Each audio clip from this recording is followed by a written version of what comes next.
So when Appalachian bluegrass and Nepali folk music come together, what do you think it connects to the bigger world, and what is the core of this music? Music is music, and notes are notes. And the Appalachian music and some of the Nepali music, it just has some of the same groove and same feel, and even very similar melodies, Right. and also themes within the lyrics. And so they blend really well. And so I think it's hopefully it'll be more and more, but there should be a lot of cross-fertilization of ideas between the two musics, because they sound great. I mean, we play a Nepali song and then an Appalachian song, and Yeah. it sounds similar, same. And so you're saying that American folk instruments and Nepali folk instruments are somehow parallel to each other. They work really well together. And the Nepali sarangi, we recorded it, a friend of mine, Danny Nicely, and I, we recorded a bunch of sarangi music many years ago, probably a little after 2000 or something. And we brought just the sarangi music without the bansuri and the model, and we brought it back to America, and we played it for some of the Appalachian style, like a bluegrass, an old time we call it the paharakogit, from the Appalachians. We played it for the professional violin players. We call them fiddle players there. And we said, where do you think this person is from? What is this? And they said, well, it's definitely Appalachian fiddle playing. I almost know the song, but I don't know the song, so it must not be in my state. It must be in the next state over, because I almost feel like I know it, but I don't. And then we said it's a sarangi and it's in Nepal, and they'd be like, if you see, like, I spent a lot of time in some of the Gandharva villages, and when there's no audience and they're just them, they're playing because they want to play and they enjoy the music, and their kids are dancing and their kids are learning to play, growing up from a young age. And it's the same thing in the Appalachian Mountains, which is interesting, because a lot of the city people in the United States have no idea about Appalachian culture in the United States, which is quite funny. If you ask a lot of people throughout the United States, especially from urban areas, but any place that's not in that little middle Appalachian zone, if there is raksi, if there's moonshine, and they'll say, no, there used to be, maybe 100 years ago, doesn't exist now. I think however, people around the world have this misconception that Americans, even us, like our generation, they don't have culture per se. But like the sarangi, we have our own community-based musical instruments, like the sarangi. The Tamangs have the tungna, the damfu. Absolutely, and yeah. we have the madal. Madal. So can you tell me our what traditional are instruments? Yeah, instruments. Yes. So yes, we have the mandolin. And each of these, because the United States is such an immigrant place, a lot of them were brought over. So mandolins were brought over, I think, by the Italians initially, because the Italians were very well known for making them. I think the guitar came from the Spanish coming over. Right. The banjo came from Africa and was modified in the United States. This was also, the Italian mandolins had a big round back on them. But then the Americans, Orville Gibson actually figured out you could make it just concave like a violin or fiddle. So you have the basic, also upright bass is very common. So you have bass, guitar, mandolin, banjo, fiddle, which is violin. But yeah, so that, and people will just play on their porch the exact same way that like a Gandharva community would just play on their porch. They finished doing the farming, they play music for fun. And now, of course, with the evolution of post-industrialization, people are specializing. Prince, what about the sarangi? Sarangi is actually mostly played by the people here, called Gandharva. So Gandharva mostly came from the west actually, western part of Nepal mostly, and now they're all over Nepal actually. And I think Tara is actually has done a lot more work on Gandharva as well. So she's been like taking some documentaries from back then, you know. And yeah, I think the Gandharva people, so the king, like every ethnic group had their own jobs to do. Right. So Gandharva people were given the musical thing where they used sarangi and their vocal. So back in the days when there was no means of communications like televisions and radios, so Gandharva people, they used to go around the village, you know, give the message to the people. So basically by storytelling or singing the song, you know. bringing the news. Bringing the news, actually, and going from village to village. Talking about me, I'm the fourth generation in my family to play this instrument. So everybody in my family is like we come from a Gandhara family, and everybody in my family played like sarangi or madal or somebody singing, you know. That's amazing part of it, actually. So Prince, how did you start playing the sarangi? Sarangi, was always at home, basically. So so I used to see like my father, and he's been playing music all his life. Grandfather as well. So yes. Magar Kansa Nepali is my great grandfather, and Ramsaran Nepali is actually a very big singer. I mean, he traveled a lot. Ramsaran Nepali is a pioneer sarangi player of Nepal. Yeah, he was a singer and a sarangi player. He traveled along with sarangi in many parts of the world. So and he kind of like introduced like the metal string for sarangi, and sarangi itself as a lead instrument, you know. So back in the days, the instrument used to be only like accompanying the vocal, you know. They used to play, but just the melodies that they used to sing, you know. And nowadays it has been used as a leading instrument, where you kind of like do solos and many things, you know. And they have like different styles of playing, like many musicians in Pokhara or some, they have like different style of playing. And also in the eastern part of Nepal, there are lots of people who have like a different style of playing. And when I was very young, like I used to see my father playing all the time he had like lots of different bands, and then he used to play in this band called Trikal, Sukarma, you know, and also was like traveling along with the instrument in many parts of the world. So whenever they were practicing, there used to be a sarangi just by the side, and I used to just go and pick it up, just, you know, noodle with something. I was like, I started really young, when like, I mean, he didn't force me to play anytime, but I was like so inspired by just looking at him, you know, how that music could change like the whole ambience there. So it was also brought him to different countries and different places. And one story that I know that his father had told me was that he was playing a concert in France, and so he asked, you know, everyone's like, you have to see the Louvre, the big museum there. And he said, I wonder if there's any Nepali music in here, can we find out? And they went and they looked, and it was his grandfather. Had been recorded as a child, and he was in the Louvre Museum, which is pretty. Yeah, I listened to that music, and it was so amazing. That's what I'm like. What Tara told before was like the connection of like the style of playing, you know, in like most of the part of the world. When you listen to fiddle and sarangi, it sounds so close. You know, you cannot like recognize it's from Nepal or like from the US. You know, it just gets connected to you. I mean, in different forms. So. Yeah, and I started like when I was 7, just playing, you know, a few songs and just imitating my father, you know, how he used to play. And then it became your passion. And yeah, it became part of my life. And your brother also is a musician? Yes, my brother, he's a singer actually. He does play like a Nepali rhythm, like Madhul Dhime. But he's a very good singer. It's called Prijal Nepali. So he's done many commercial songs at the moment, and yeah. My friend that I made the documentary, we made a documentary called The Mountain Music Project, going back and forth between Virginia and our Pahar Gogit and mostly the Gandharva as focus. But he became a very gifted professional musician, and his father says the way that I got him to play music was I'd leave all the instruments out in the room, and I'd leave the house and I'd say, don't touch them. And he'd leave knowing that if you tell a kid not to touch the instruments, that's true. And they watch their parents having so fun with it all the time. You know, that's, some people think, I'm going to make my children play, and they'll give them some classical lessons or something, and they have to sit and they have to play for a certain amount of time. It makes the kids often get a bad taste in their mouth from it. But if you just demonstrate how fun it is, it's like a game you get to play, but you have to know how to play the game.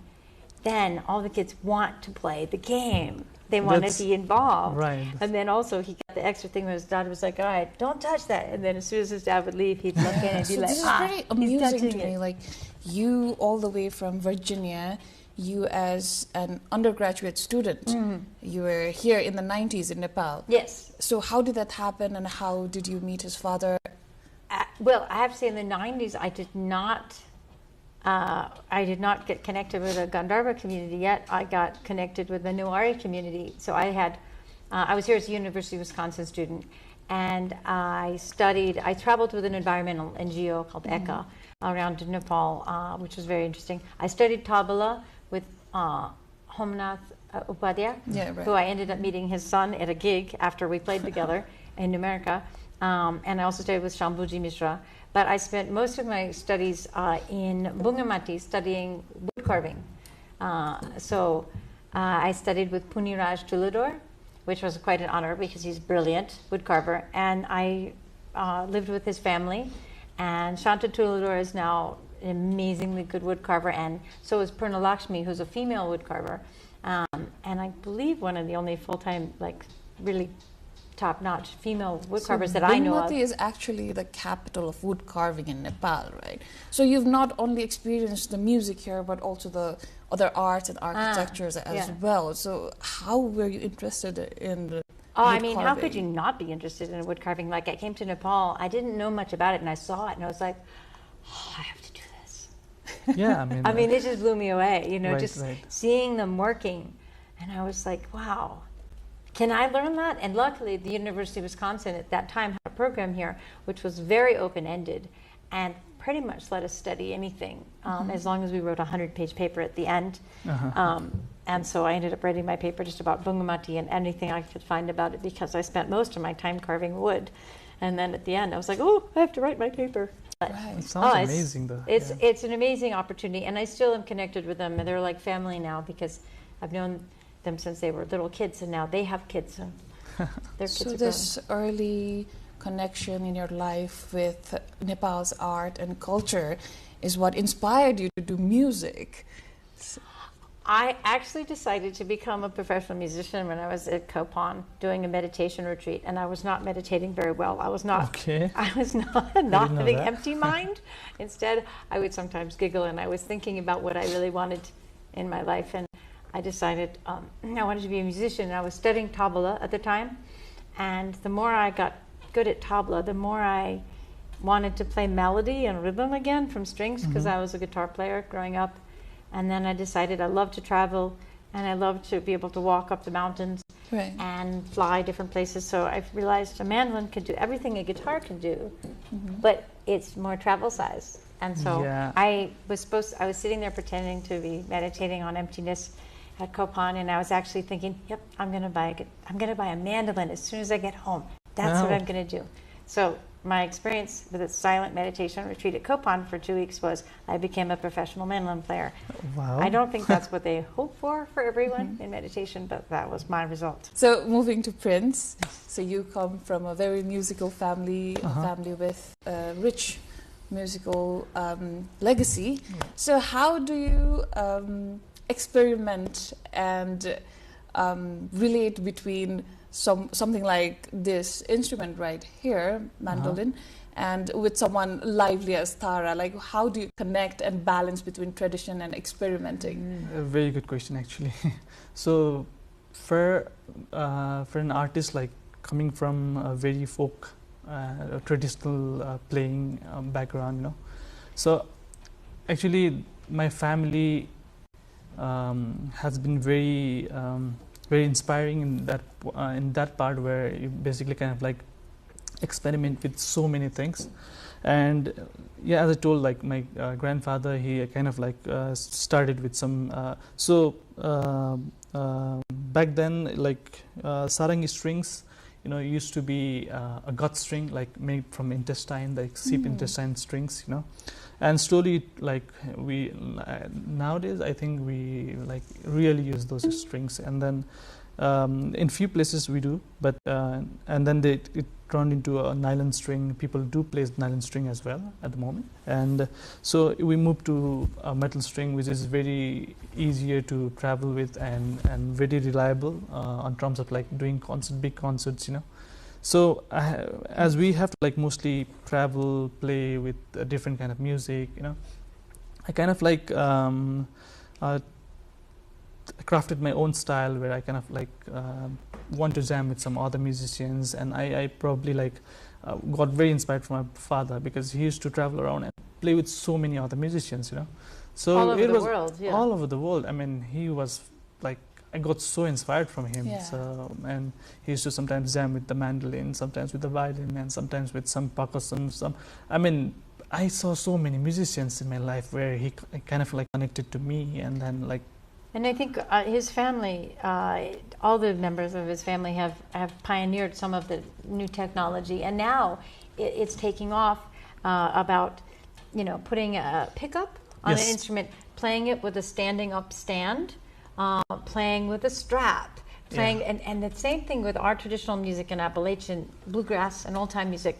There will be the purists who will say, if you tune your sarongi different ways, or use, how far can you take it with pedals where it's no longer a traditional instrument? There's no right or wrong answer. We find so many common things, you know, when you're hearing the fiddle tune, I find it's like, oh, I think I could play that in sarangi, you know. Right. That could be so wonderful to play, and some melodies are very connecting, like that. So like few melodies that I was learning from it, like.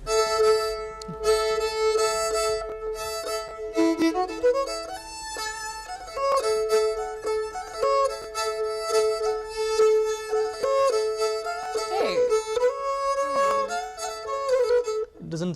I mean, sound like Nepali song? It sounds So, yeah. American folk music, Yeah, right? yeah, we can do like this is an American song, so you kind of feel like it's a Nepali song as well. Right. You know, you have like very common thing that you can like hear, you know, from the sounds of like. So I probably find it like you have like so many wonderful melodies that you can hear like and connect together. You We know. both are musical educators as well.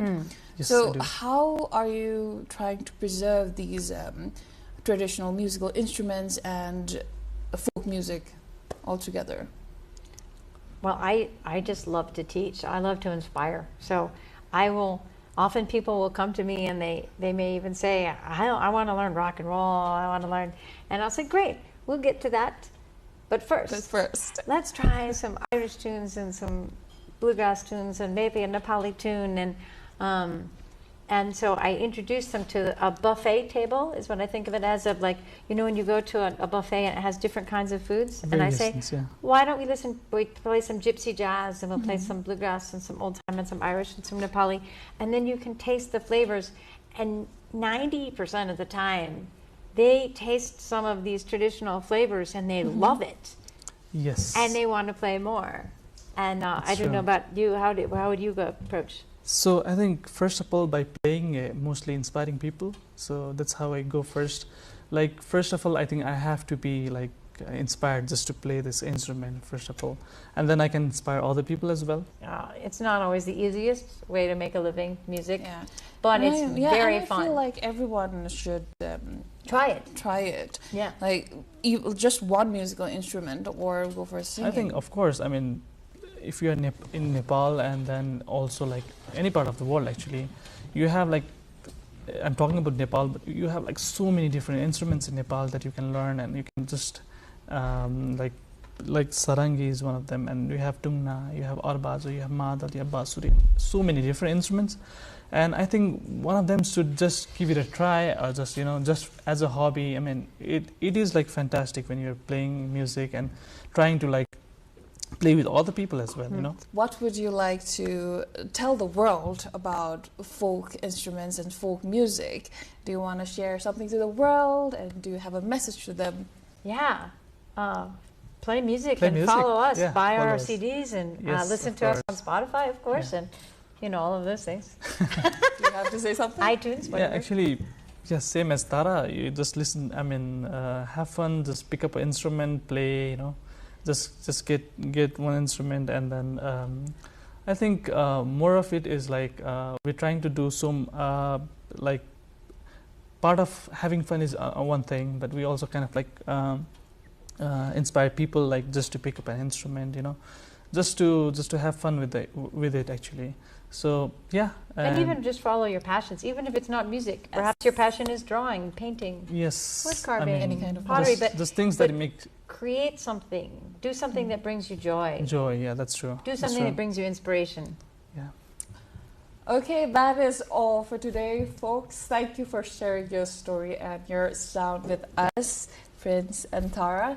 So it's amazing to see how music can connect worlds, from the Appalachian Trails to the Himalayan hills. So thank you. See you next time. Thank you so much for having us. Thank you.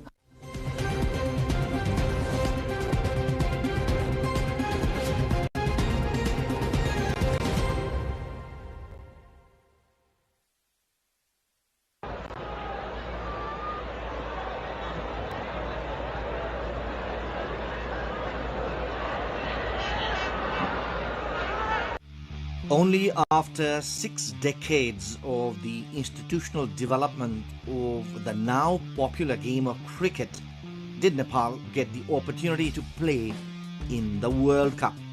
Although cricket was introduced in Nepal during the Rana regime, the sport was confined to a limited number of people, namely the elite. It all started with equipment brought by students returning from their studies in Britain and India. Although Cricket Association of Nepal (CAN) was established in 1947, cricket remained centered among a few affluent individuals and in limited tournaments for a long time.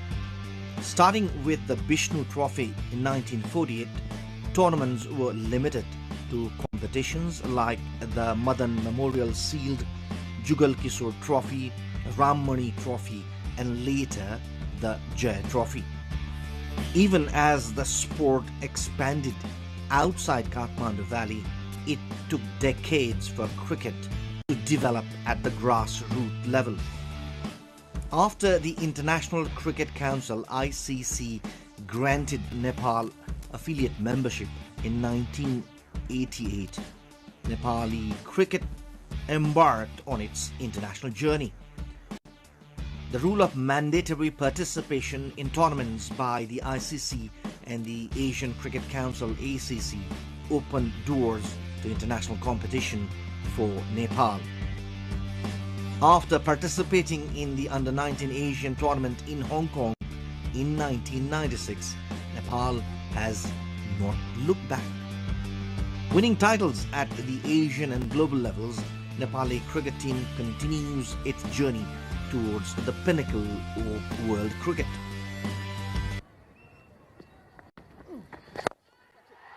Goes down the ground because he was given that line outside off stump. So the first boundary of the contest, a handsome one. Initially confined to Tulikhel in Kathmandu, many international tournaments were hosted in Nepal after an international standard ground was built in Kirtipur. Nepal has also shown its proactiveness in differently abled cricket tournaments like the T20 World Cup for the blind in 2012 and the Asian Cricket Tournament for the deaf. Nepali women's national cricket team has also achieved remarkable success in a short period of time. The latest addition in Nepali cricket is the floodlit Tribhuvan University Cricket Stadium and the Nepal Premier League that has provided opportunity for Nepali players to rub shoulders with world-class players.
Private education and public education, we're clearly creating two different sorts of human resource.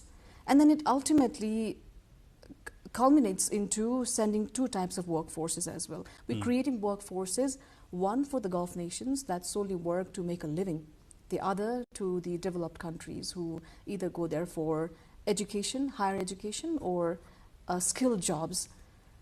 Where are we lagging? We are at in a world where I think you wouldn't be in a position to say that nationalize everything, government should run all the schools, and then so all the private schools are shut down, and that's how you're gonna create equality. I think we've heard those kind of political, social, economic voices also, but that has not translated into reality. So what is the workable solution in that case?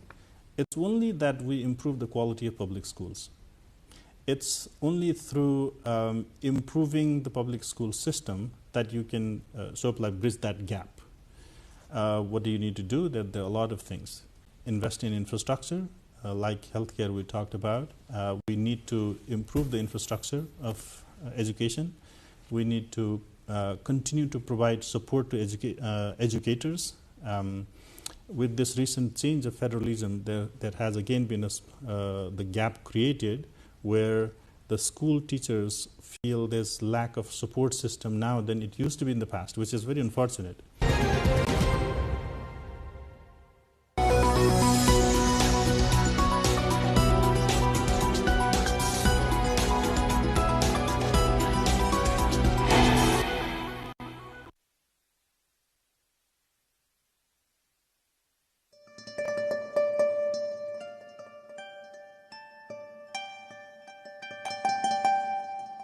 At every bend of the serpentine Bheri River, a new face of nature emerges. Each turn revealing a beauty so varied and mesmerizing that it moves the heart moment by moment. Traveling from Chinchu of Surkhet through Jare and Mehelkuna toward Gorbakot, the Bheri displays its quiet miracles. Over its crystal blue flow drifts the rustle and chirping of dozens of birds. The whisper of nearby trees merges with the vast blue sky, reflecting a harmony of natural splendor. Cutting through Chinchu, heading along the proud and scenic terrain of Gorbakot, our thoughts find themselves racing steadily along the Madan Bhandari highway toward Lake Besi in Surkhet. Our destination, the Raute settlement. We seek to observe closely the lifestyle of this indigenous group, long perceived as distant. We hope to feel a sense of closeness with a community rarely encountered, where the Raute, in their most authentic form, stand before us to share their stories.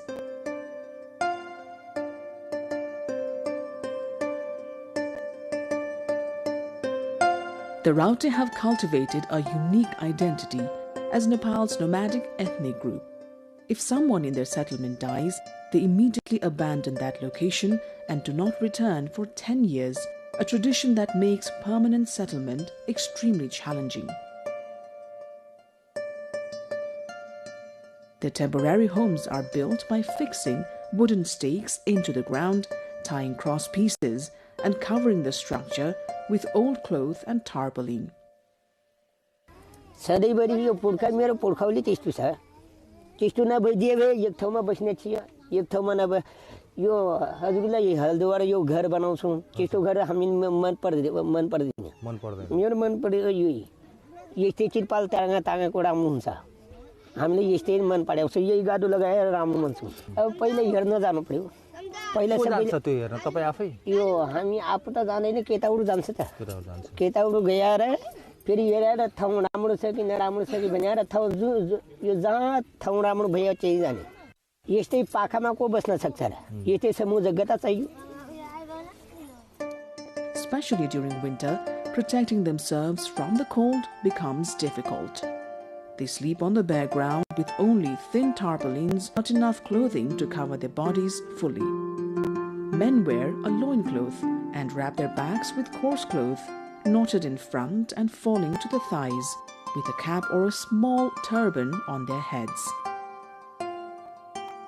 Women wear a short patterned skirt of rough fabric, and a handmade blouse that covers only part of the torso and chest. Women adorn themselves with earrings, necklaces and bracelets made of iron, brass and aluminum.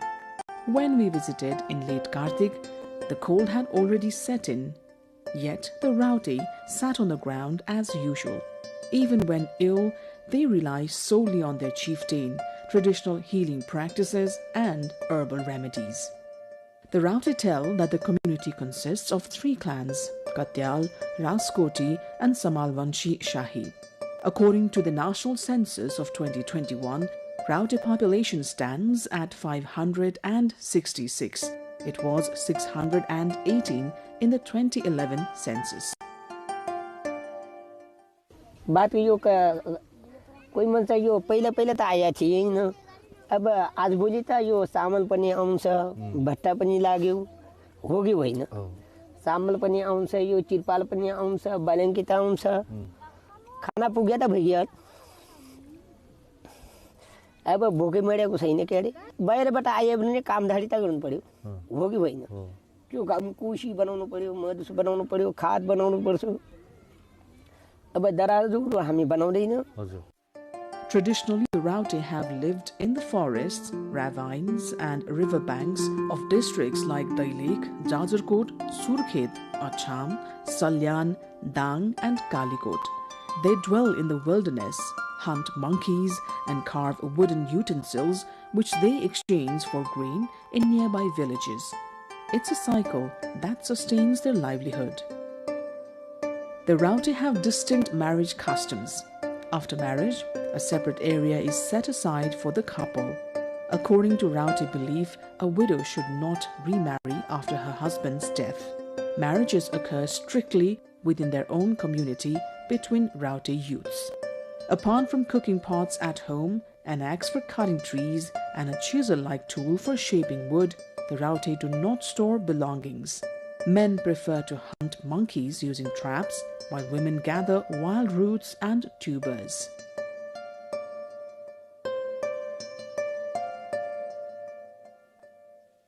With just an axe and chisel, they craft wooden utensils.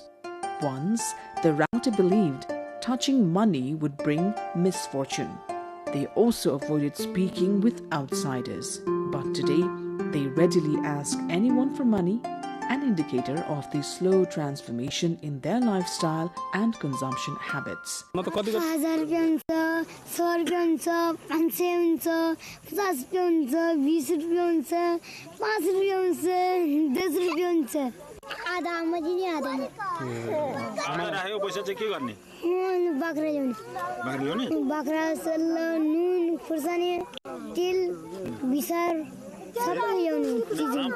मेरो नाम फुलमाया. कति वर्षको भयो? म 18 भयो. अनि school जाँदैन? School त जान थियो पहिला त जान दिएन. आज भोलि पनि स्कुल जान दिन्न. कसले? मुखियाले. किन नि? मुखियाले नि पढ्न लेख्न दिन्न त नि.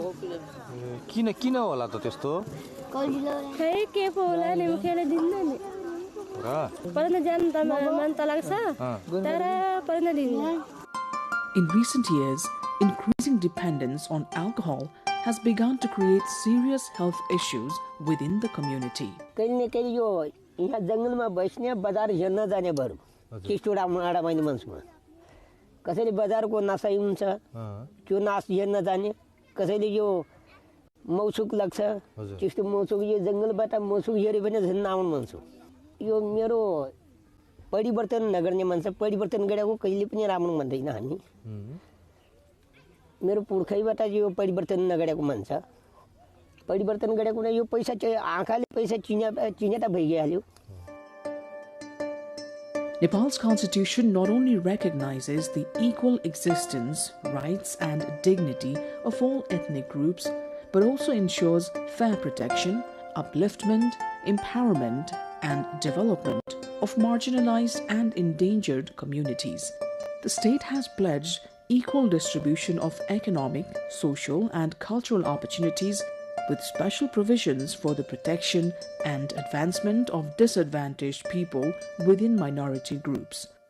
Although the federal and provincial governments have introduced various programs for the Raute community in recent years, the lives of the Raute have yet to see the meaningful improvement envisioned.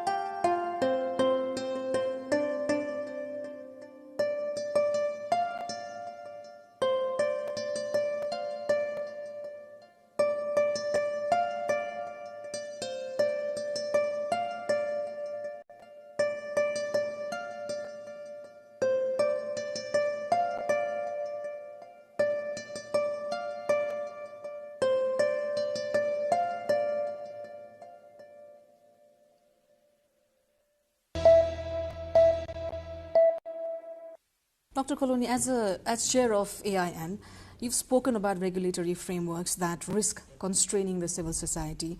What, in your view, is the ideal balance between accountability and freedom of NGOs in Nepal? The civil society organizations are given freedom of association, freedom of expression, freedom of advocacy, freedom of contributing into the legal process or lawmaking process in the country. So all of that. But at the same time, have a space for their self-regulatory mechanism. But at the same time, the organizations are accountable towards their own process, whether it is about auditing system, delivering impact on the areas that they have selected to work in.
Nepal has numerous places and monuments of historical, archaeological, religious, cultural, and natural significance.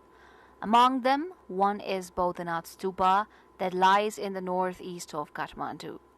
This world-famous stupa is the property of ancient arts and culture. It is also the property of Buddhist civilization. This region, spread in about 7,630 square meter area, is about 7 kilometers far from Kathmandu Darbar Square. It is about 100 feet in radius and has a height of about 141.8 feet. Its date of construction is not yet exactly ascertained. However,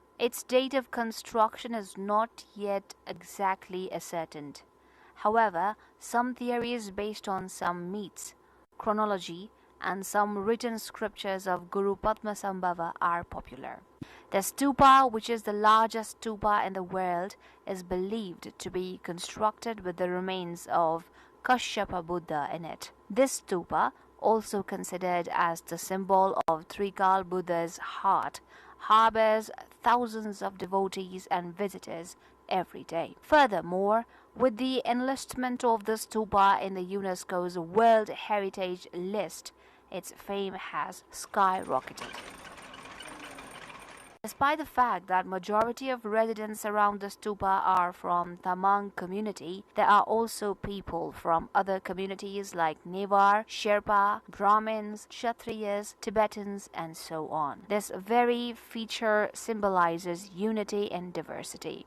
The history of Bodhanath Stupa. The history of its construction is still mysterious. However, different myths, chronicles regarding its establishment are popular.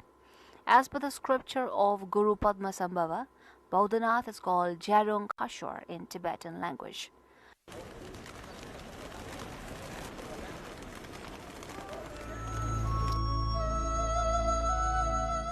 According to a myth, an angel named Purnima Gangchungma was born in earth as a punishment for stealing flower in heaven.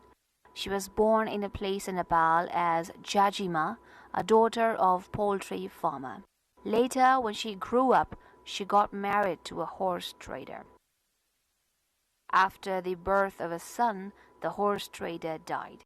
She then got married to a pig trader. After the birth of a son, the pig trader too died. Then after, she married a dog trader. He too died after the birth of a son. Finally, she got married to a poultry farmer. He too died after the birth of a son. The mother of 4 sons then got involved in poultry farm and amassed a bigger fortune. After her sons got married, she still had a bigger chunk of wealth and she decided to devote herself in religious rites. Then a thought of establishing a stupa was emerged in her mind. She then pleaded the king to allot some land to make the stupa. The king responded to her demand positively.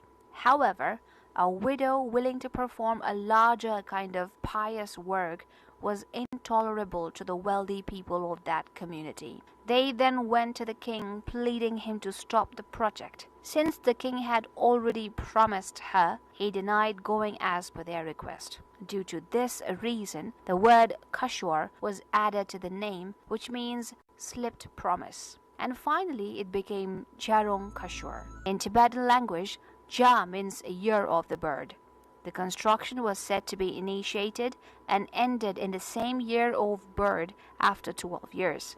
So it is believed to be called Jarung Kashwar. Jajima died 4 years after the start of the project. Then her 4 sons continued the project. Due to their pious work, those 4 sons are reincarnated as Holy King Trisong Duchen, great Buddhist preacher Shanta Rakshit, Guru Padmasambhava, and religious minister Bami Thiser in Tibet, and had worked for the establishment of Buddhism according to a myth.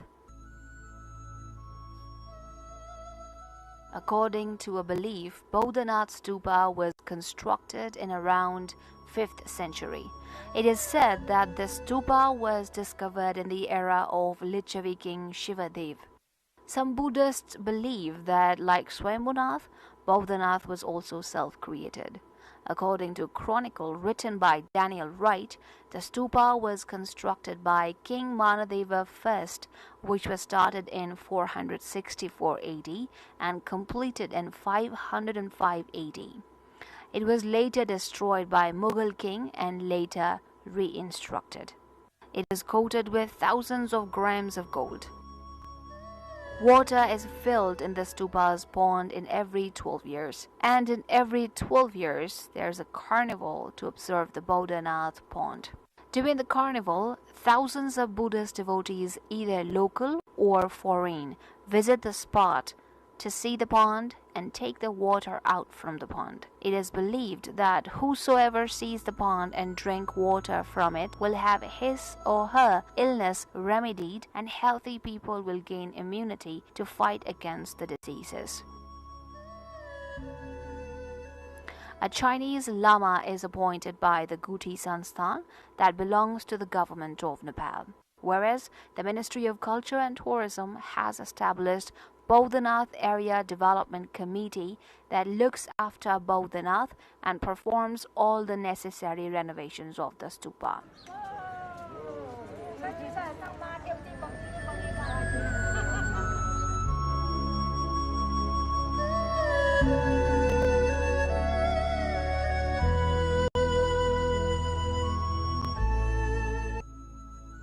This stupa is based on the practice of Mahayana Buddhism. It is also taken as the symbol of Chintamani.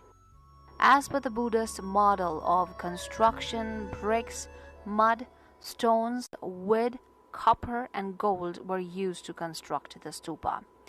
It has 5 layers of construction, which are considered as the 5 elements of nature that are needed for the creation.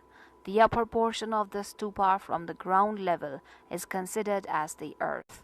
The core above it is considered water. 13 Bhuvan symbolizes fire. Chatravali symbolizes air, and the topmost dome indicates the sky. There's a ring road that encircles the stupa.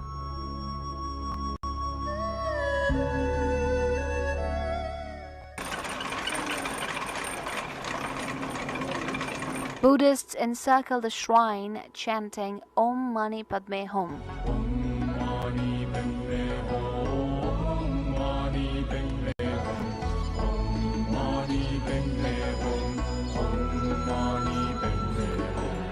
It is believed that chanting the mantra will free oneself from all miseries and will finally achieve salvations from the heaven, hell, earth, and other places.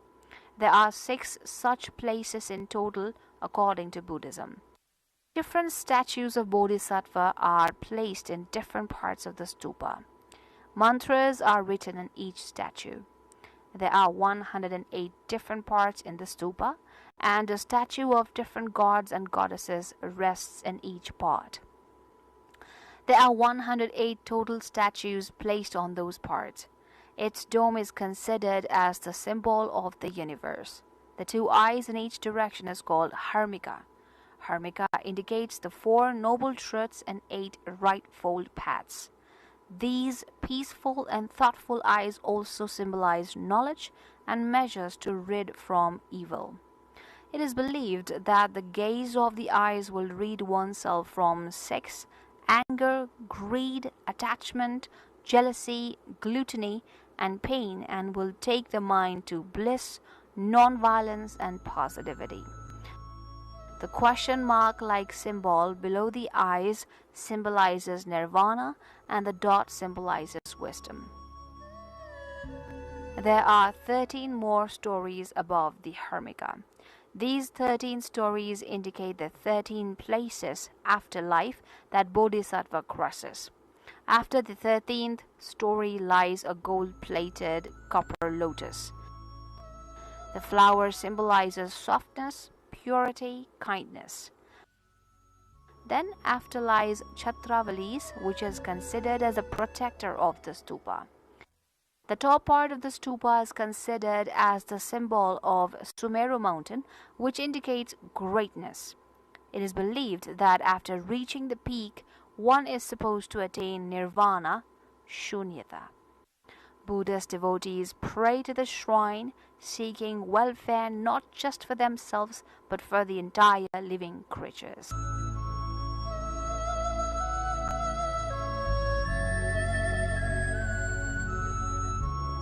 Nepal signed the World Heritage Conservation Treaty to renovate of different cultural and religious heritages with the aid of UNESCO in 1978.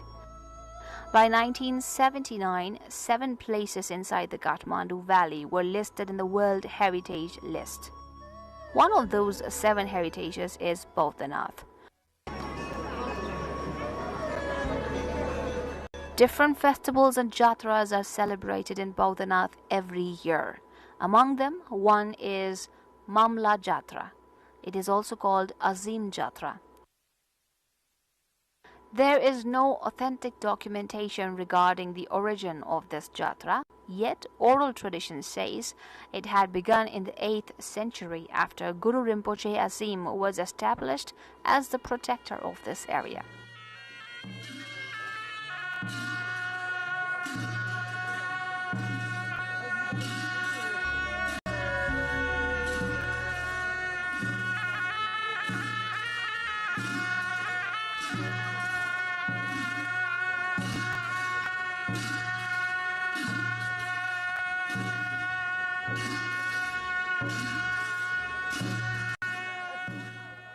र यो जात्रा चाहिँ विशेष गरेर ममको स्मरणमा ममको सम्झनामा मनाउने गरिन्छ।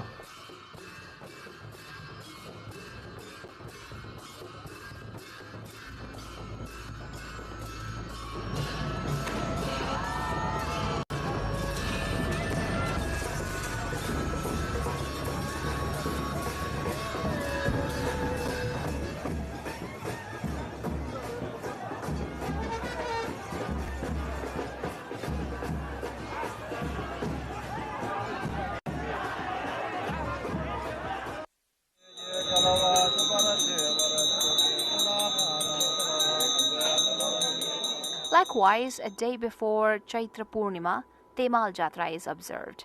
This Jatra is celebrated especially by Tamang community. During this Jatra, Tamangs from Kathmandu and neighboring districts visit the place and ignite lights in the loving memory of their deceased relatives. There's a tradition of giving alms and donations after the completion of puja. They also sing Tamang Selo and dance with the song.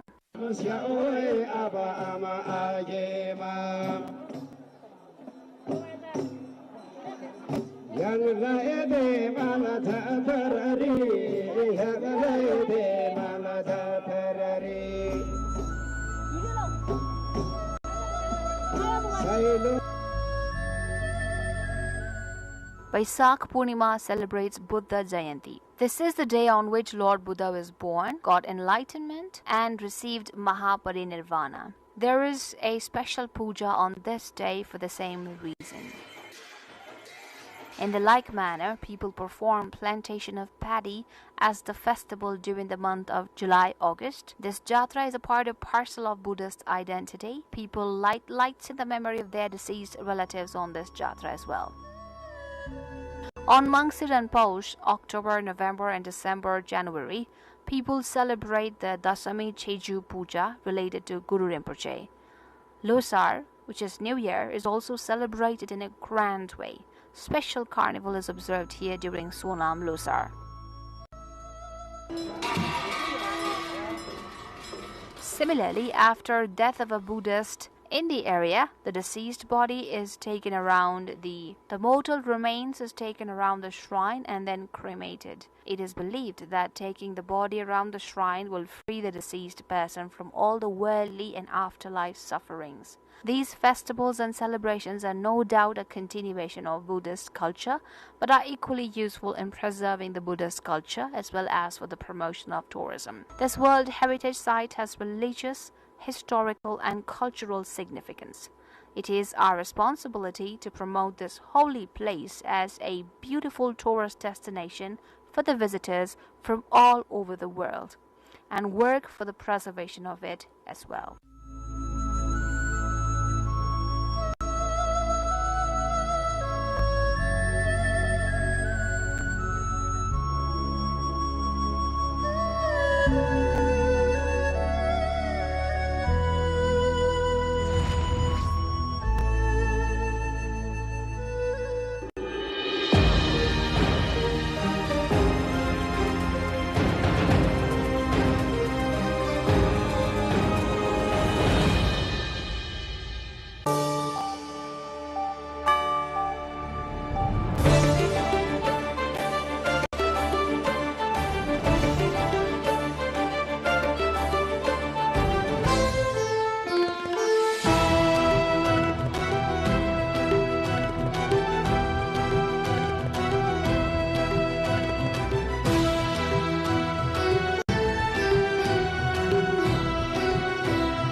Welcome to the studios of NTV World in Kathmandu. Public Service Broadcasting PSB Nepal's new initiative to make Nepal more visible and audible to the global audience. Welcome on board.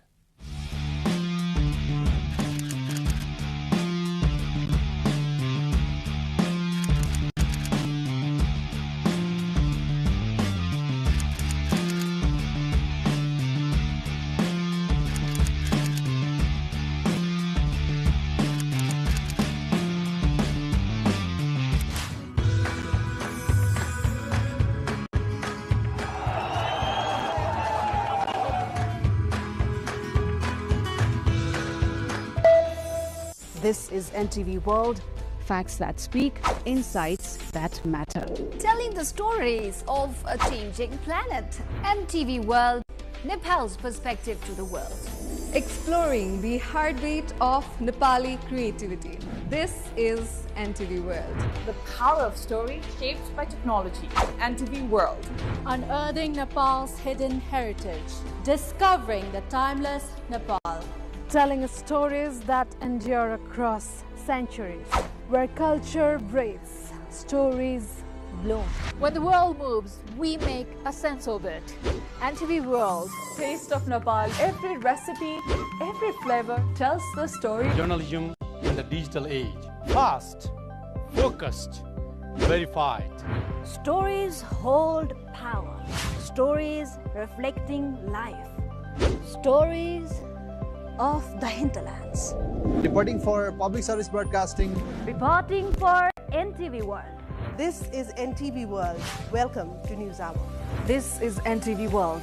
Welcome to Primetime News. One story at a time. Crossing borders, connecting voices, where Nepal meets the world in dialogue. This is NTV World, Nepal's perspective to the world. Voices that connect Nepal to the world, bringing perspective, region and relevance to every story. NTV World, Nepal's perspective to the world. Stand by. Mic is on. 3, 2, 1, cue. We are NTV World.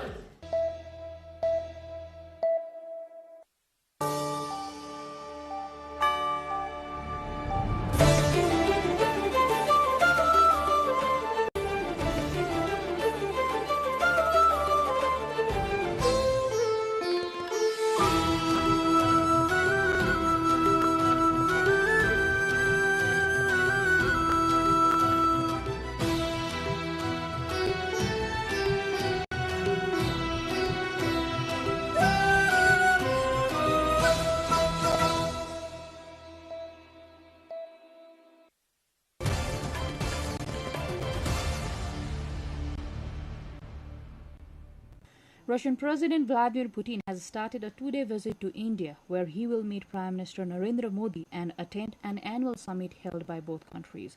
Delhi and Moscow are expected to sign a number of deals during the visit, which comes months after the U.S. increased pressure on India to stop buying Russian oil. It also comes as U.S. President Donald Trump's administration holds a series of talks with Russia and Ukraine in an attempt to end the war. India and Russia have been close allies for decades, and Putin and Modi share a warm relationship. India is the world's third largest consumer of crude oil and has been buying large volumes from Russia. But that was not always the case. Before the Kremlin's full-scale invasion of Ukraine, only 2.5% of India's oil imports were from Russia. That figure jumped to 35% as India took advantage of Russian price discounts prompted by sanctions against Moscow and Russia's restricted access to the European market. In October, the Trump administration slapped an additional 25% tariffs on Indian goods, arguing that by purchasing oil from Russia, India is helping to fund the Kremlin's war chest. Orders from India for Russian oil have since dropped. President Putin will be keen for India to keep buying. For Moscow, weapon sales to India are another priority and have been since Soviet times. Ahead of Putin's visit, there were reports that India plans to purchase state-of-the-art Russian fighter jets and air defense systems. Russia, hit by a labor shortage, also sees India as a valuable source of skilled workers.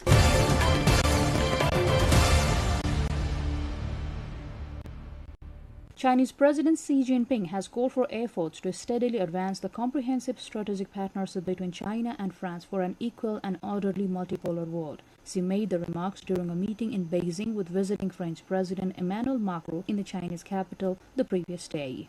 Macron is currently paying a 3-day state visit to China at the invitation of Xi. China and France also placed a deeper cooperation on global issues like the war in Ukraine and trade as France prepares to take on the presidency of the Group of Seven next year.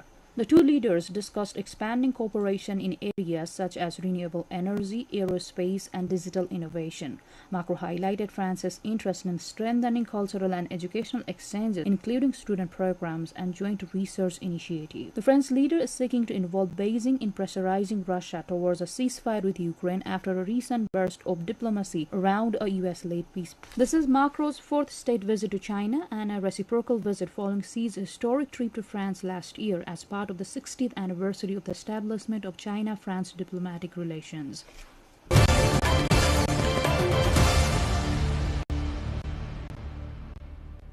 A broad enforcement initiative was announced by federal officials on Monday, with new directives issued to intensify operations targeting individuals believed to be residing in the United States without legal authorization. The effort, described by the Department of Homeland Security as part of a coordinated national search, was introduced in Louisiana, where its initial phase was overseen by U.S. Border Patrol Chief. The operation, referred to by officials as Operation Catahoula-Crunch, is formally launched at a staging site in New Orleans where participating personnel were briefed on planned deployments. According to DHS statements, additional field units are expected to be reassigned over the coming weeks as the enforcement strategy is expanded.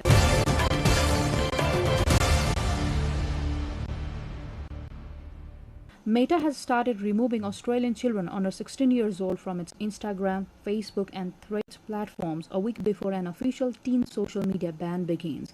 The tech giant announced last month that it had begun notifying users aged between 13 to 15 years old that their accounts would start being shut down from 4th of December. An estimated 150,000 Facebook users and 350,000 Instagram accounts are expected to be affected.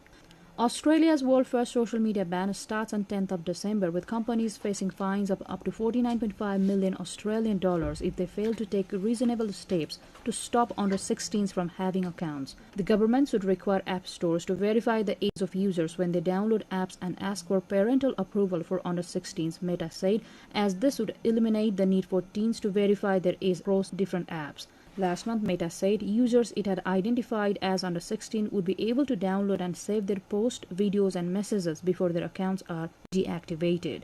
Teens who believe they have been wrongly categorized as under 16 can ask for a review and submit a video selfie to verify their age. They can also provide a driver's license or a government-issued identification for the purpose.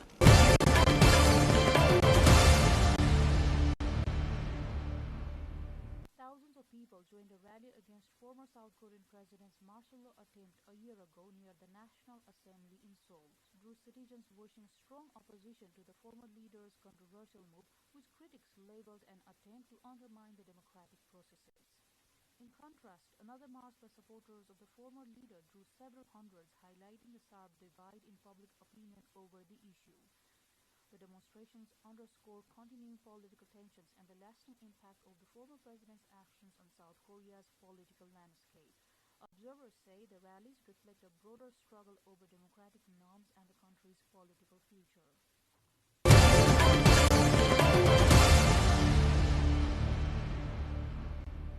New finds at an excavation site in southeast Turkey are revealing a wealth of information about life more than 11,000 years ago, when some of the world's earliest communities began to form. The site's excavation chief, Professor Nimi Karul, says the discoveries point to a large population both inside the settlements and across the wider region.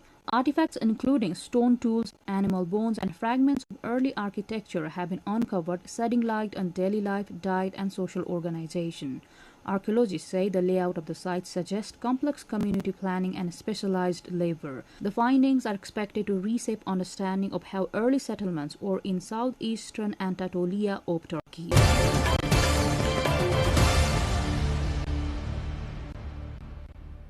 Despite living with disabilities, this couple from the Philippines has never sought public social assistance. Instead, through determination and hard work, they created their own employment and steadily improved their livelihoods. Beginning their first business in a small dormitory room, they quickly attracted loyal customers with their charming soaps shaped like fairy tale characters. Building on years of experience, they now have begun making candles alongside their soap product. Using high-quality, non-allergenic materials, they craft colorful candles in attractive designs. For the New Year season, they introduced candles shaped like trees, snowflakes, and reindeer. The New Year gift packages are suitable for both the home decoration and formal or corporate gift. The couple currently imports their soap materials from South Korea but is exploring opportunities to begin processing them domestically.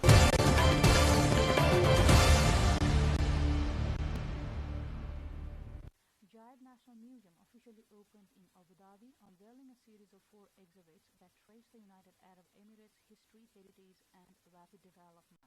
The museum, situated in the Emirates' growing cultural district, was designed by British architect Norman Foster, whose sweeping falcon-inspired structure now serves as a new landmark on the island's skyline. The opening marked a major addition to Abu Dhabi's expanding portfolio of world-class cultural institutions, with officials highlighting the museum's role in preserving national identity and presenting the UAE's narrative to both residents and international visitors. Exhibits were curated to span ancient archaeological finds, the early formation of the state, social and cultural traditions, and the country's emergence as a modern nation, offering what authorities describe as a comprehensive, immersive journey through the nation's past and present.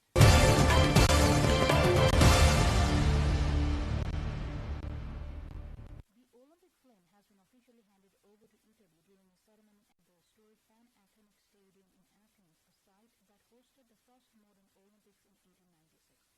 The handover featured a parade of athletes, officials, and cultural performers, highlighting Greece's heritage and enduring traditions of the Olympic movement.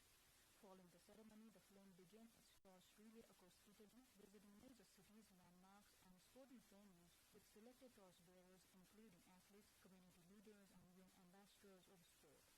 Organizers emphasized that the relay not only promotes the upcoming games but also symbolizes unity, peace, and the shared values of the Olympic spirit as it travels through diverse regions of the host country.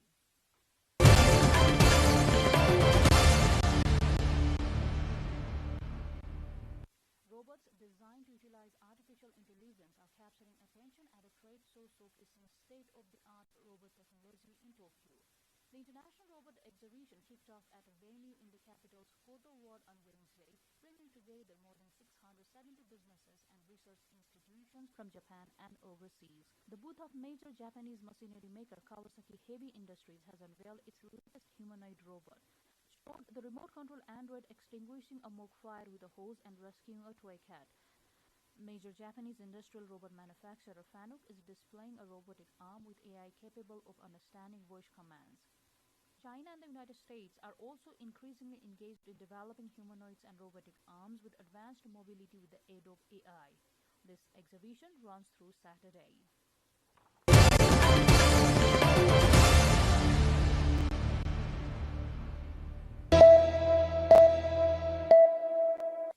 When I talked about remittance, how we receive a huge chunk of it, but we're not being able to properly utilize it so that we could materialize it into something productive. How do you see this whole thing? Do you think any person who is in Gulf country, earning money, sending money to this country, feels proud of sending that money here?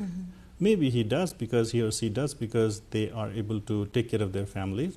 But it could be converted into a sense where you say that your contribution has helped this country develop so much. We have created this infrastructure, we have created this development initiative. And so you take that ownership.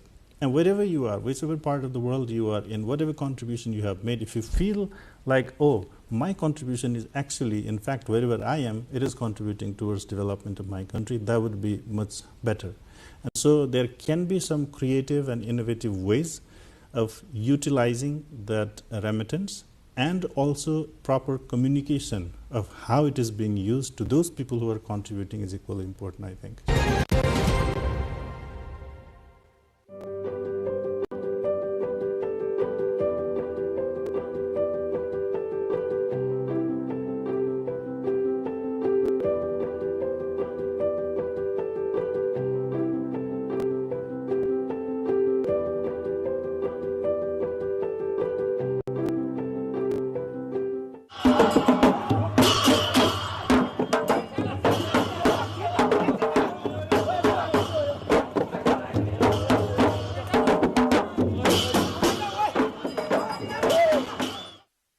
Music,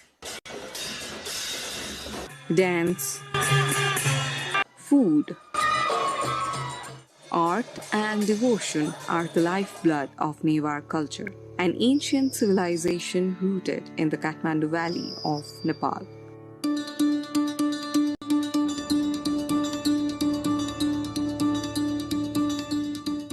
With lively festivals nearly every fortnight, the Newars celebrate life through a rich tapestry of traditions known as Jatra.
Everest, I would say, is high, but it's easier to climb than Makalu. Makalu is a little bit technical.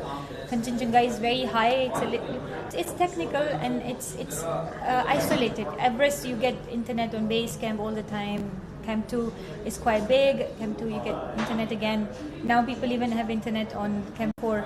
So I would say Everest is easier, it's higher, difficult for sure, but Makalu and Kanchenjunga are less climbed and they are definitely harder. Kanchenjunga was very hard.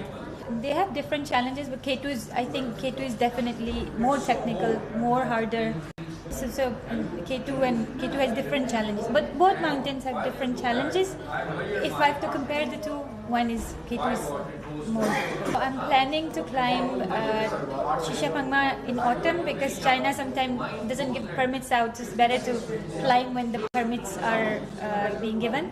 And I'm planning to climb Dhaulagiri next year in spring. I always take one Sherpa, and I climbed in Nepal mostly with Imagine Nepal, one peak with 7 summits. I always go with one Sherpa because I think it's safer. I mean, when I send mostly, I just keep going. I don't need anybody, but if any emergency happens, then it's better to have a guide with you and a local guide who knows the mountain. I'm strong enough. Sometimes I'm just going by myself. I do need oxygen, so they carry it.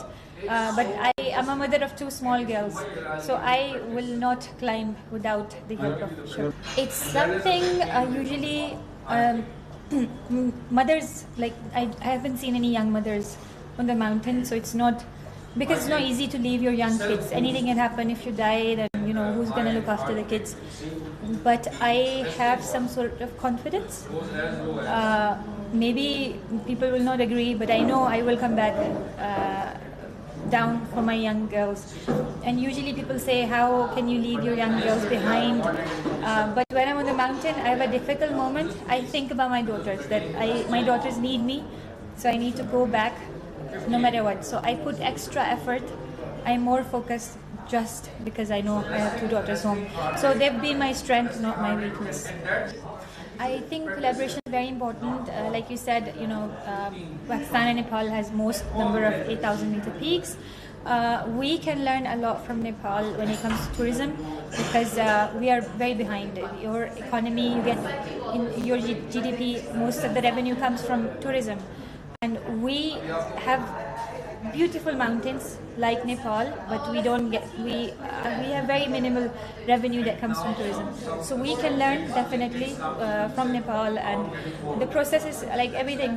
When we get to Nepal, to when we get to base camp, to summit, back, and then out of the country. It's like I love the process in Nepal. We are very far behind, and but we have tourism potential. So I think we can collaborate in that sense where we can learn from Nepal experience.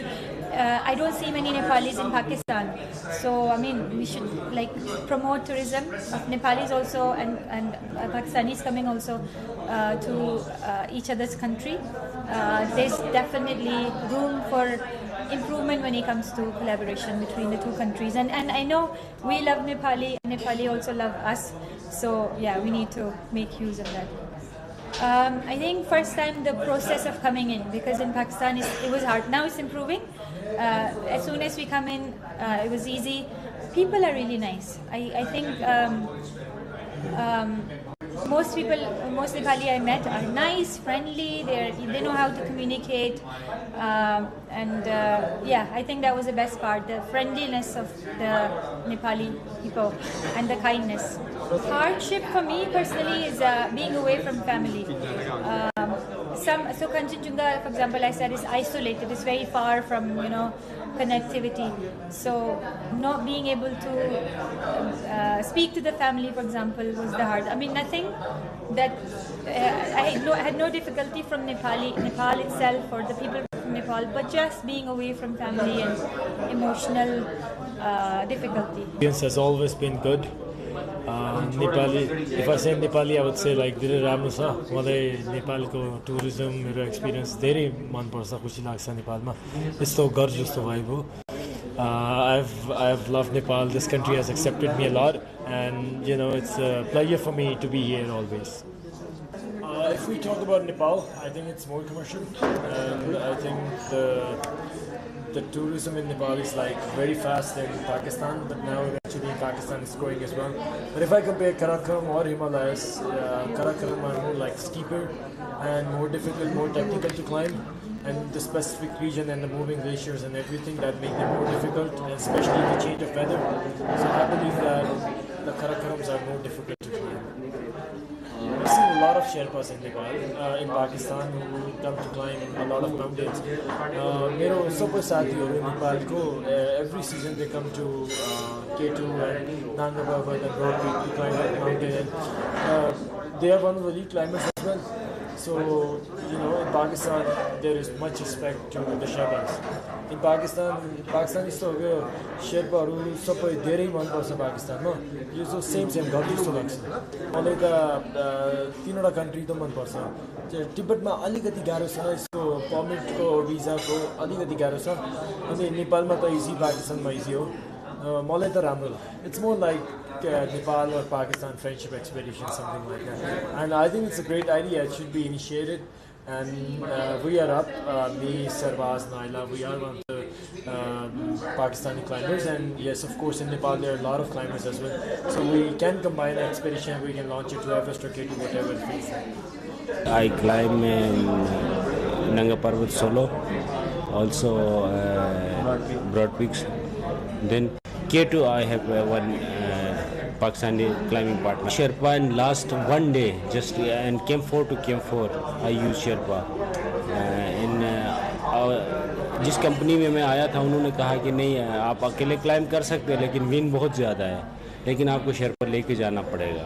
फिर आखिरी दिन वो शेरपा साथ दिया, तो अल्हम्दुलिल्लाह वो शेरपा के ने बहुत सपोर्ट किया. शेरपा ने भी, विंड भी बहुत ज़्यादा था, तो अल्हम्दुलिल्लाह समिट हो गया उस वजह से.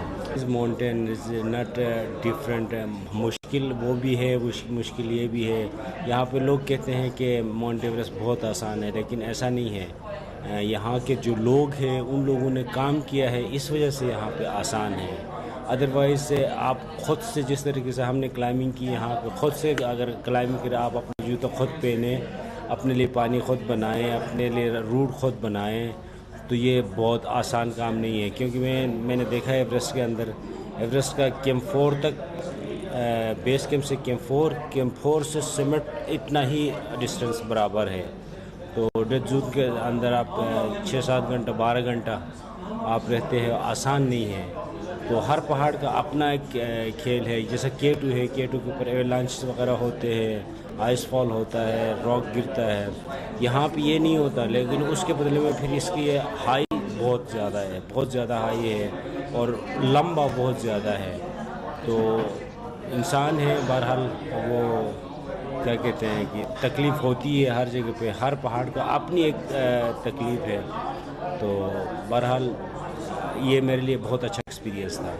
मैंने बहुत कुछ सीखा यहाँ पे नेपाल में आके, क्योंकि यहाँ पे जिस तरीके से लोग काम करते हैं, इवेंट बेस कैंप से लेके टॉप तक जो लोग काम करते हैं, अगर इस तरीके से अगर हम कोशिश करें पाकिस्तान के अंदर, अगर हमारे जो क्लाइंट्स हैं इंटरनेशनल लेवल के जो क्लाइंट्स आते हैं उनके लिए इस तरीके से प्रोफेशनल तरीके से हम अगर खिदमत करें तो डेफिनेटली पाकिस्तान के अंदर भी बहुत ज़्यादा टूरिज़्म आ सकता है। क्योंकि हमारे यहाँ पे एक पाकिस्तान के अंदर एक चीज़ की कमी है कि प्रोफेशनल लोग बहुत कम हैं, यानी जैसा माउंटेन गाइड्स है ही नहीं कोई, मतलब सरबाज वगैरह जो अभी जो नए लड़का है, ज़्यादा से ज़्यादा अगर आने वाले 2-3 साल में ये एक आध होंगे।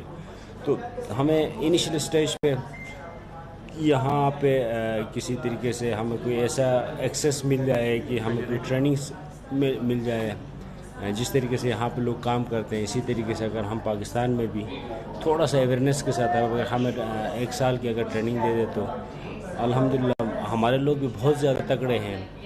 तो क्योंकि जो क्लाइंट जो है वो सर्टिफिकेशन देखता है, तो वो देखता है कि कितना ट्रेंड है और कितना मतलब इसके पास एक्सपीरियंस है।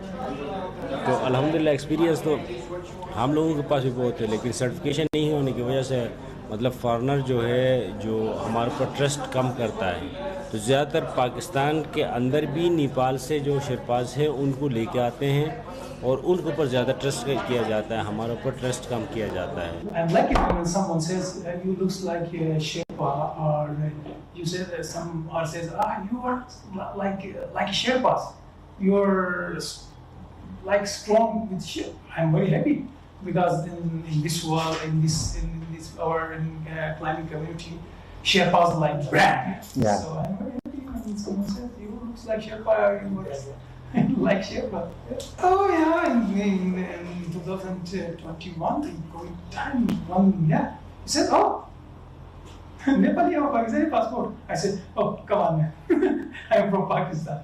So yeah, my look is like a Tibetan, and my mother from Skardu, and yeah, I climbed my first 8,000 is Nanga Parbat with Sherpas. Or maybe Imagi is the first K2 Winters summiter. I'm lucky I climbed with Imagi my first 8,000. Even I start my climbing career with Sherpas. So till now, I think 90% of my 8,000ers are climbing career with Sherpas. So most of my climbs with Nepali Sherpas in Pakistan, Nepal, and in Tibet, China. Like Tikcha, yeah, like this, yeah. Yeah, I feel when I come to Nepal, I feel like my second home, to be honest. And all Sherpas, even 80% of Sherpas, they know me. They know me. And I have a good relation with Sherpas. They respect. I think who are living in the mountains, almost same culture, same honesty, and yeah. Little bit food is a little bit different, but yeah, I think who are living on the mountains, connect with nature. So both are the same, but so we need to extend our seasons. Like autumn, we have good autumn and spring also, but we have no qualified climbers, guides. So we need work on this, and then we. Yes, inshallah. Alhamdulillah, because when I start my climbing career in 2016-17 and I climbed my first 8,000er and Nanga Parbat, that time I announced Mission Summit 14 without oxygen. But later on Annapurna, Kanchenjunga and Everest. The last part, I feel the weather was very bad and strong winds. I use oxygen. So I repeat this year these 3 peaks like K2 in last year, Annapurna and Kanchenjunga this season. So I'm very happy. This is the big, I think, in adventure tourism, like in climbing. You can say it's a FIFA World Cup, like when you are climbing without oxygen, without Sherpa. But we help. We need without Sherpa's help. You can say without Sherpa. So without oxygen, I complete my mission summit 14 and become first Pakistani. This is not for me or not my family. This record for whole Pakistan. So I'm feeling very proud. To be honest, after 8 years, I complete my big dream. I think this is sometime when I remember my all past and my climbing career, I feel very different because I came as a kitchen boy, as a porter. I worked as a kitchen boy 6-7 years when I was in college. So after 8 years, when I complete my mission summit 14, it looks like a dream. It looks like of course different experience because it's involved weather, it's terrain, But it's most difficult is of course Kanchenjunga and Annapurna here in Nepal, in Pakistan K2 and Nanga Parbat.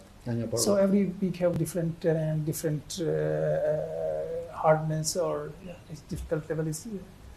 Manaslu is like I think easiest mountain in Mission Summit 14, like in Pakistan G2 and Manaslu in Nepal is easiest. Sometimes it's like 2 years, 3 years ago, it's the BKO launch cam and our team 3 Sherpas injured.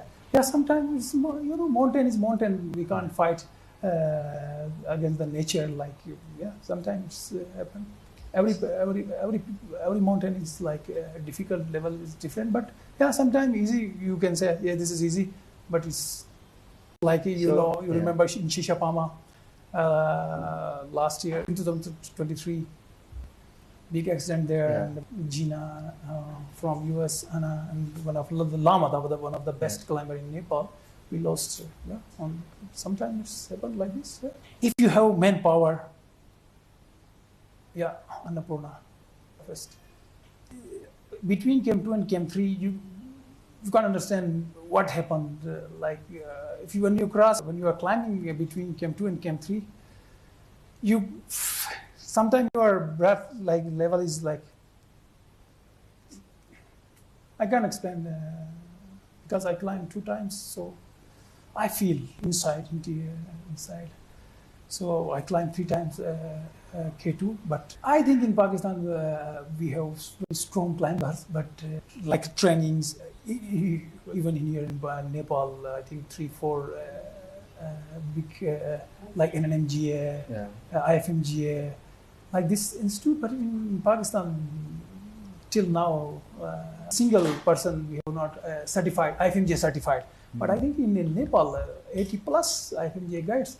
So we need collaboration with Nepal or like Norway. So we need to establish some good institutes, schools, training schools. Then hopefully we have in future we improve in climbing and in tourism department. Nepal is like really they make good rules and regulations. For tourists, what you need, is freedom. Everything is available. Every year more people. I saw more climbers visiting Nepal, and more ability. Like IFMGA guides, more they add every year like 5-6. So this is a good sign for Nepal to boost adventure tourism in Nepal. In starting days, I faced very difficult because I have no sponsors. But Migmaji, again, Migmaji is like my brother. He helped me a lot, and yes, if I'm here this time in Nepal, and I knew into because of him, he's helped like his brother, and Alhamdulillah, I hard worker, and God give me a opportunity, and he give me success one by one, and yeah, now I am here. And after my 6th peak, I got first sponsor, local sponsor from Pakistan. Then till now I have because before 6th I visited 2 times in Nepal, once Manasu and Lhotse. So yeah, that time Migmaji gave me an opportunity to come to Nepal and climb with my company, and I already 2 trainings from here, me and Abdul Joshi and Suhail from Pakistan. So in future, yes. But now I am getting old, so yeah, my plan is like this. I want to introduce IFMGA in Pakistan, the most important thing. We have no single one, IFMGA certified single one. So we need to establish some schools, some training centers. And yeah, I work with as a guide. Yeah, it's different question. I think so. I don't like even too much branding, but I work as a ground level to establish one school and more people to involve in climbing, because we have potential. We have 8,000 or 6 and 7,000, even in Pakistan, unclimbed peaks also. So I want to try to establish one good school, and yes, I have some. I already start my book. So yeah, we are thinking about also a documentary, good documentary, not like maybe 20% little bit up and down, but 80% I want to try natural, not like fake. Good friend, my partner, Saad Munawar, he's just 3 years before he climbed from north side, Everest. He's the first Pakistani to climb from north side. From north side. So yeah, he's a nice writer also. So we together. So from when humans are approached and interfere in the nature, yeah, there was. But we need to clean, because you saw nowadays last 3-4 years climate change, like we don't understand what happened on whole. But we have big glaciers. The most affected areas, I think, in Nepal and Pakistan, because we have big glaciers like Siachen, Himalaya here, Siachen, Baltoro, Biafo. So we need to protect also our glaciers. Pakistani climbers today here, and this is also a shared heritage of Pakistan and Nepal, that out of 14 8,000ers, 13 of us, 13 we share between us, and K2 in Everest, you can see on the plaque that is also on the right on my wall, that we share this heritage. And recently I also congratulate Nepal for holding Sagarmatha Samvad, which highlighted that ecology and the mountains' fragile ecology is not a given, and we need to do something to protect it. And in doing so, I think we celebrate our climbers, and we also celebrate those who are preserving it and the geography of the region. Climbers, some of them are here, they can also join them, and then they can have a joint expedition both to K2 and Everest.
what would be an ideal step-by-step thing that we could do to make sure all our financial activities of the government and everything is transparent and that we deal with corruption? It is our collective responsibility, right? It is not going to be, when we say step-by-step, what may easily come to our mind is, okay, have policy in place, enforce it, right? Have maybe a stronger punishment mechanism, and that's going to work. Of course it will. Well, that needs to happen. But then there's more steps that we need to take if we really want to get into that.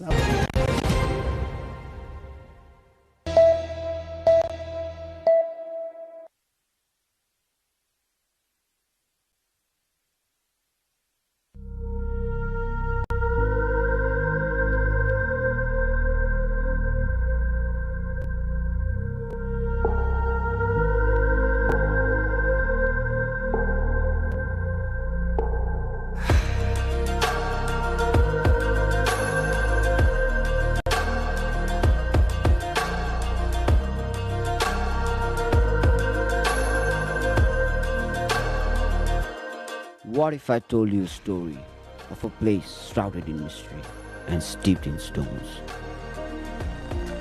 A place where warriors were born and raised, and their path through the mountains still remain to this day. Ajirkot Gorkha, the unbeaten kingdom. हामी पाहुनाहरू आउनु हुँदाखेरि हामी यसरी स्वागत गर्छौं अनि अलि नाचगानहरू देखाउँछौं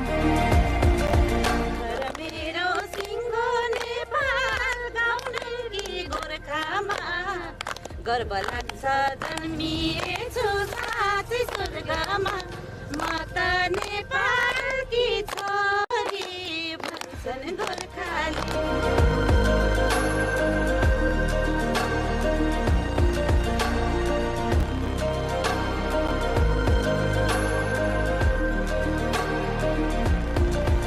नाचहरू जस्तो घाटु चुड्काहरू भन्ने चाहिँ विशेष गरी हुन्छ यहाँ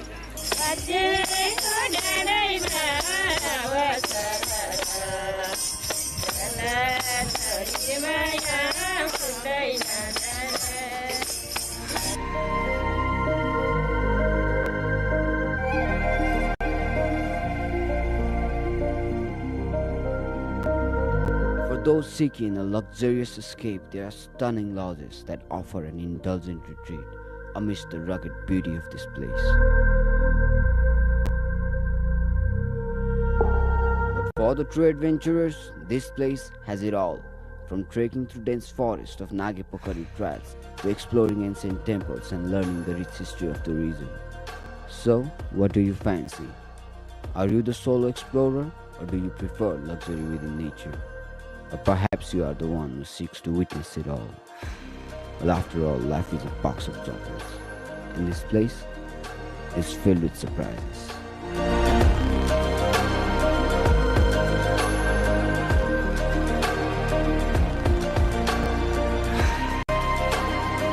Welcome to the place where magic and reality intertwine, where the wonders of nature are both breathtaking and awe-inspiring. From the elevations of 300 meters to a towering 8,000 meters, this place will leave you mesmerized and in awe.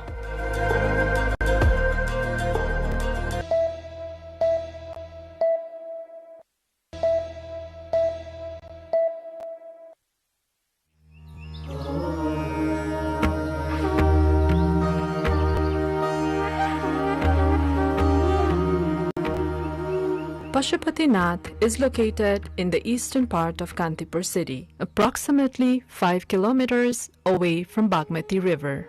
During the Lichavi period, the area surrounding Pashupatinath was known for animal rearing.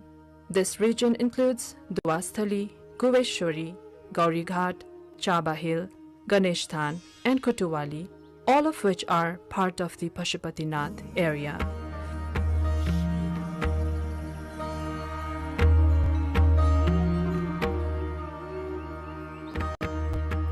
In 1979 AD, UNESCO designated Pashupatinath as a World Heritage Site. The blessings of Pashupatinath have been revered since ancient times, indicating the site's significance long before the Lichavi dynasty. The presence of Jyotirlinga, a sacred representation of Lord Shiva, is mentioned in one of the ancient texts, highlighting its historical and religious importance.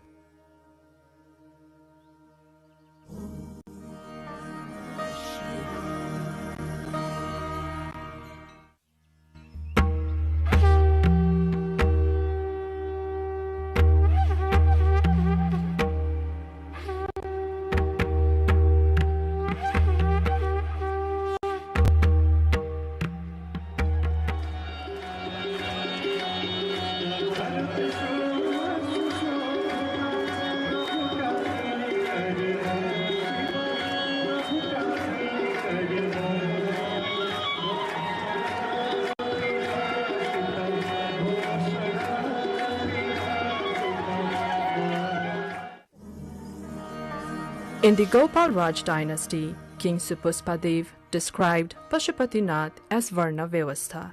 Following Supuspadev, every subsequent king incorporated the name of Pashupatinath within their own names. King Vaskar Dev offered 3 kosh to Pashupatinath, Brishdev presented a Trishul, Dharmadev contributed a Brishjos, and Narendra Dev offered various kosh made from different materials. Finally, Jayadev offered a lotus to Pasupatinath.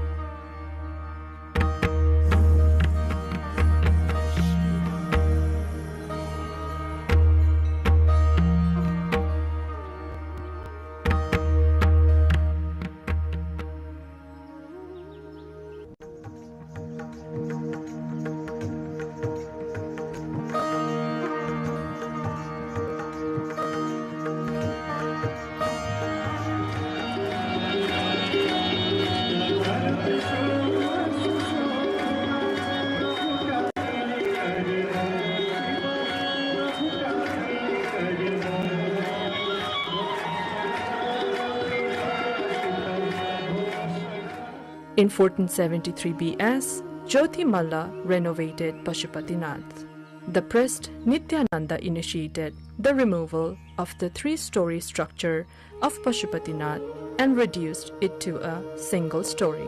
Queen Ganga, the consort of Shiva Singh, had the Bhasa Bamsawali written, which is still present today.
During the Malla dynasty, the offerings made by the kings to Pashupatinath can still be seen today.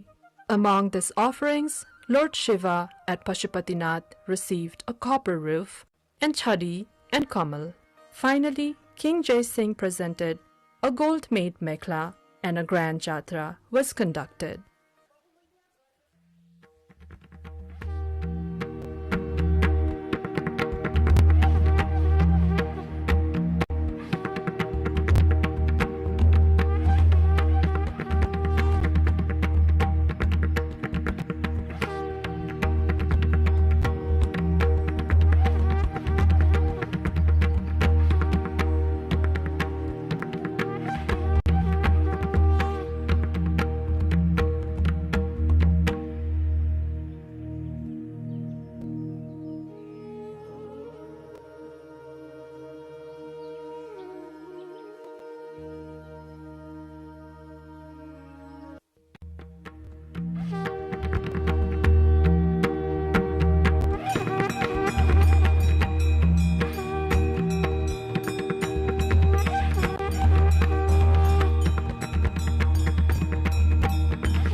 The temple's extraordinary design is attributed to the cumulative contributions of successive kings, each leaving their mark by adding distinctive elements to its architecture.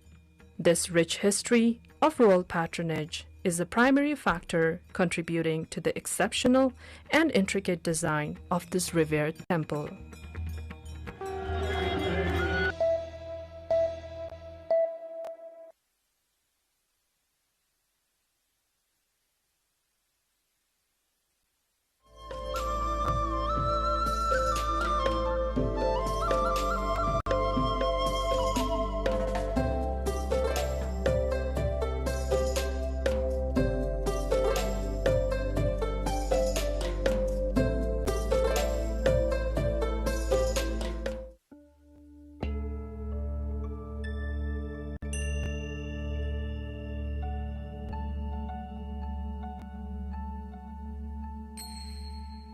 Heaven above and angels below, this is the essence of Ruby Valley.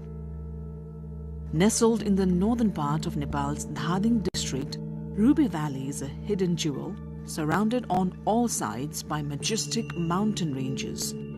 The landscape here is a feast for the eyes. White rhododendron blossoms paint the hillsides and sprawling rice fields shimmer under the sunlight. At about 300 kilometers from Kathmandu, the valley is a serene retreat, rich in culture, tradition, and natural beauty.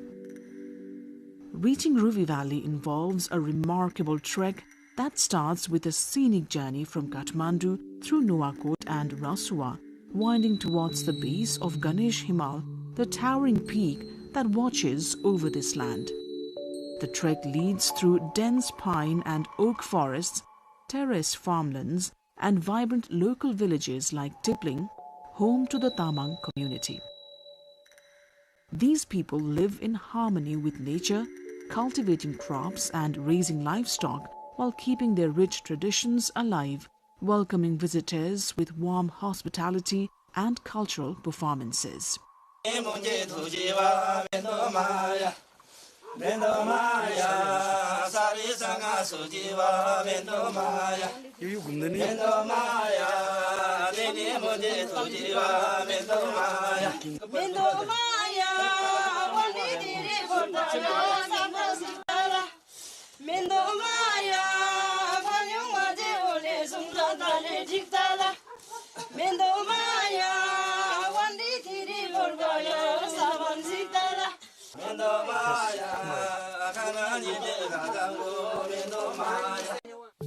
The striking Pangsang Pass at 3,800 meters marks a stunning milestone on the route, offering panoramic views of the green-clad hills and distant Himalayan ranges.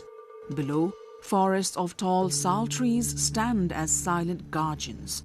As travelers traverse this landscape, they witness local women harvesting crops, hear the heartfelt songs sung by villagers in the fields, and feel the essence of a life deeply connected to the land.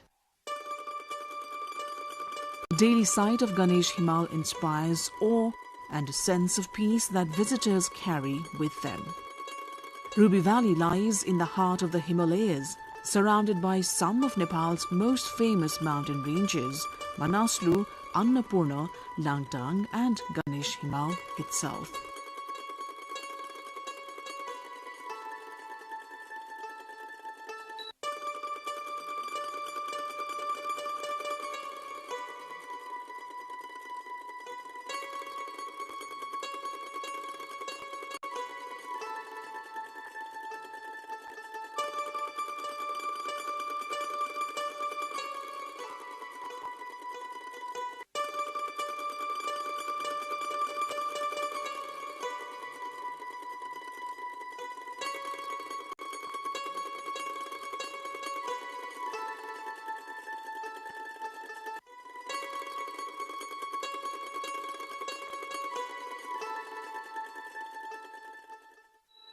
This geographic embrace creates breathtaking scenery at every turn.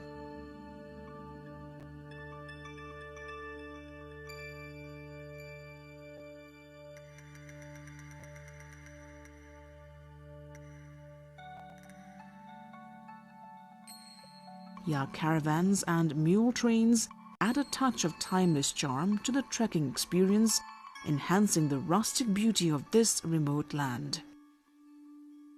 The village of Chalis, nestled in the lap of Ganesh Himal, is a cultural crossroads for the Gurung community. Visitors witness their unique traditions, hear their folk songs by evening fires, and enjoy their vibrant dances, which invite travelers to connect on a deeper level.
The journey continues beyond the villages to sacred sites like Tatopani Kunda, where natural hot springs offer spiritual purification and healing waters believed to renew body and soul.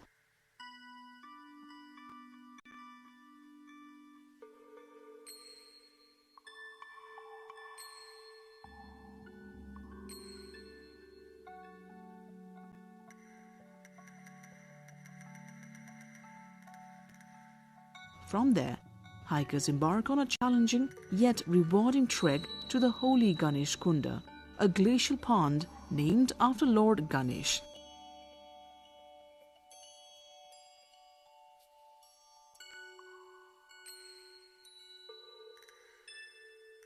This pristine water body mirrors the majestic peaks around it, creating an ethereal panorama that captivates all those who visit.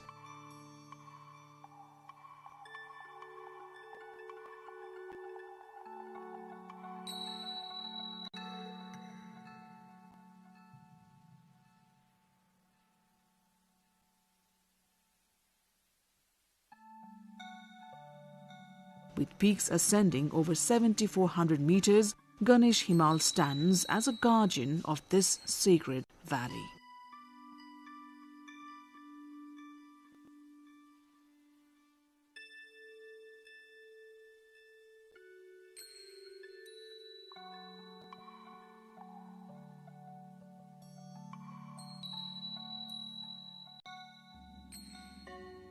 Ruby Valley is more than a destination.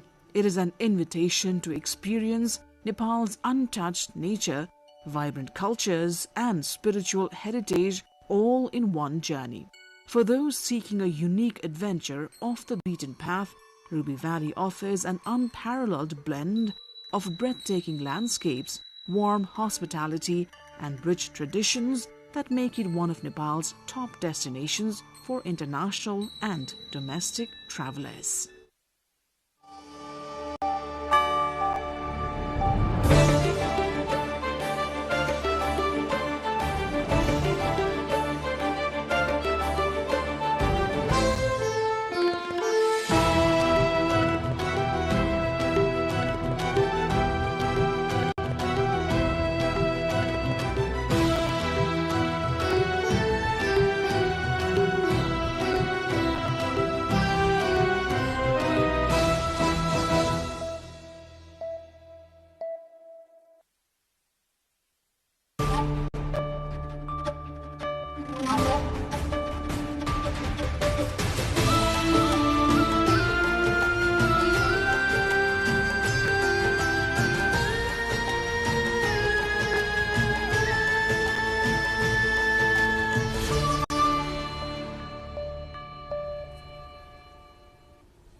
Nepal's Prime Minister Sushila Karki extends wishes on the occasion of Japu Diwas, reiterates upcoming elections will be on schedule.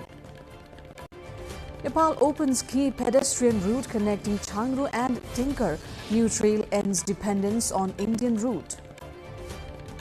Japu community of Nepal mark Japu Diwas. Newar community celebrates Yamari Punhi. Kirat community observes Sakela Udholi today. U.S. Special Envoy Steve Witkoff to meet Ukraine's national security chief in Miami after a 5-hour meet with Russian President Putin.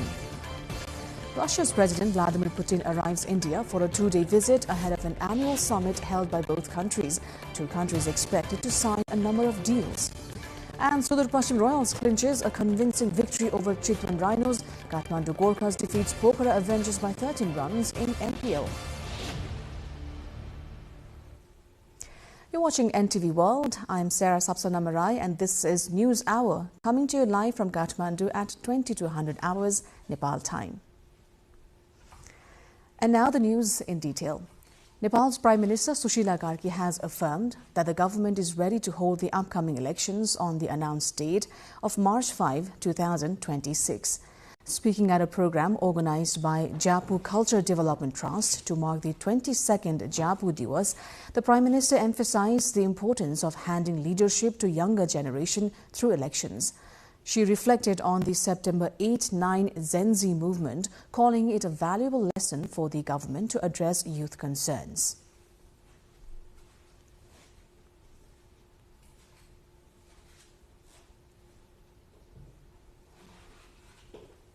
मुलुकको युवा शक्तिले भ्रष्टाचार अन्त्य, सुशासनको स्थापना, आम जनतालाई रोजगारी, घाँस बाँस कपासको सुनिश्चितताको माग गरेको छ। ती चाहना पूरा गर्न सबैले कटिबद्ध भएर आफ्नो ठाउँबाट लाग्न आवश्यक छ।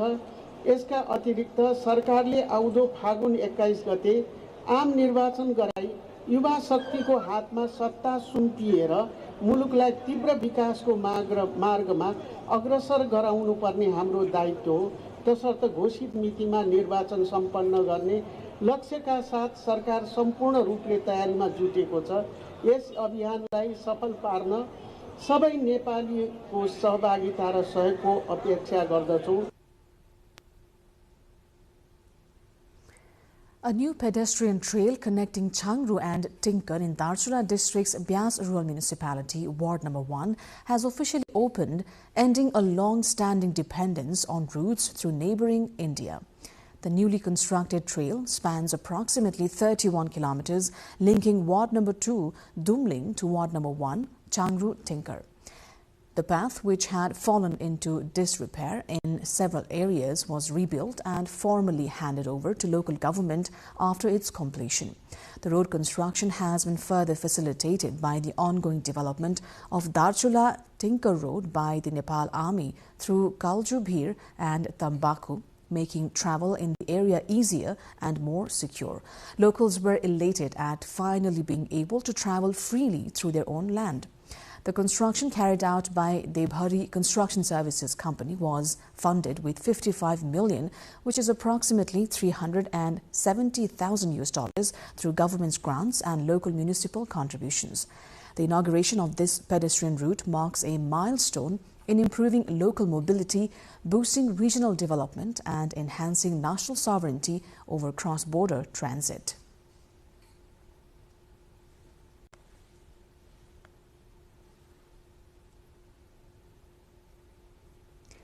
Nepal's indigenous communities marked the end of the harvest season today and the beginning of winter with a series of traditional festivals.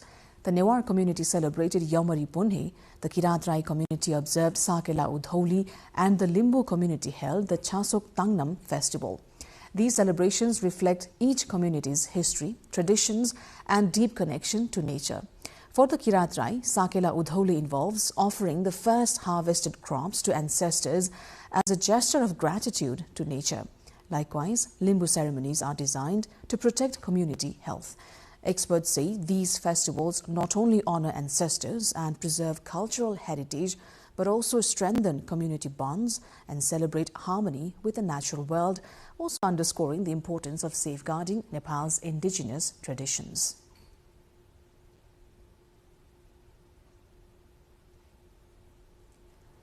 The U.S. Special Envoy Steve Witkoff will meet Ukraine's National Security Chief Rustem Umerov in Miami today. The White House has confirmed. Witkoff spent nearly 5 hours with Russian President Vladimir Putin in Moscow earlier this week. Kremlin officials say the talks produced no compromise on ending the war. U.S. President Donald Trump described the discussions as reasonably good, but Putin warned that reaching an agreement would not be easy, citing Russia's demand for Ukrainian troop withdrawals from the Donbas region. Russian President Vladimir Putin has arrived for a 2-day visit to India, where he was embraced by Prime Minister Narendra Modi ahead of an annual summit held by both countries. Delhi and Moscow are expected to sign a number of deals during the visit, which comes months after the U.S. increased pressure on India to stop buying Russian oil. It also comes as U.S. President Donald Trump's administration holds a series of talks with Russia and Ukraine in an attempt to end the war. India and Russia have been close allies for decades, and Putin and Modi share a warm relationship.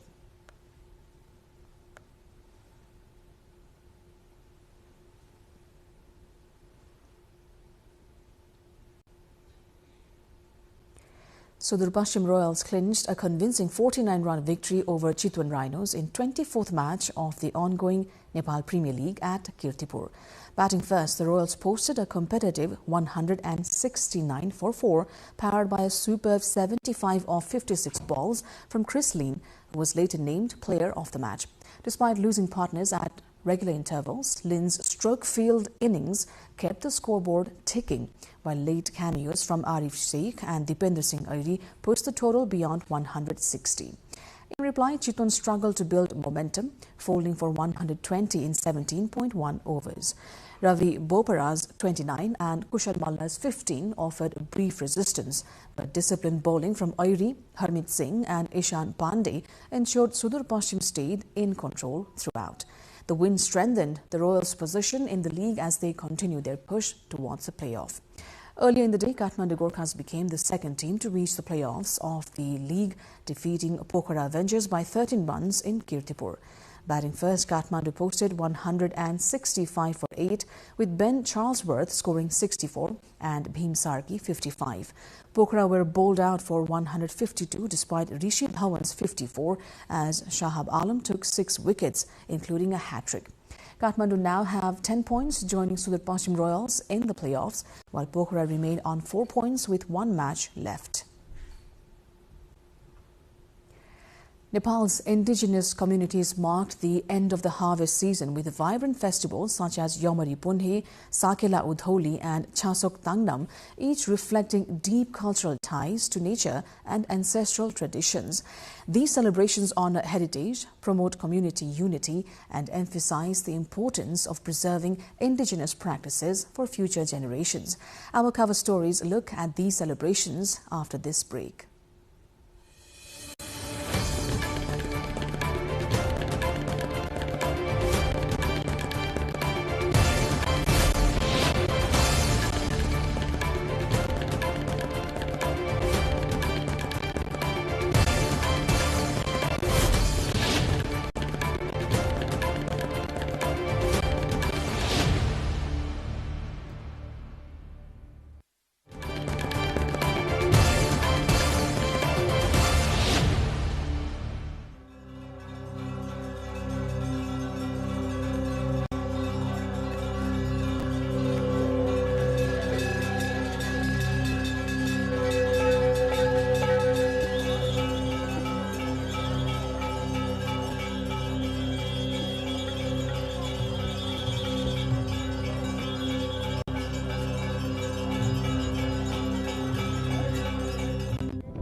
You're watching NTV World. Welcome back to News Hour.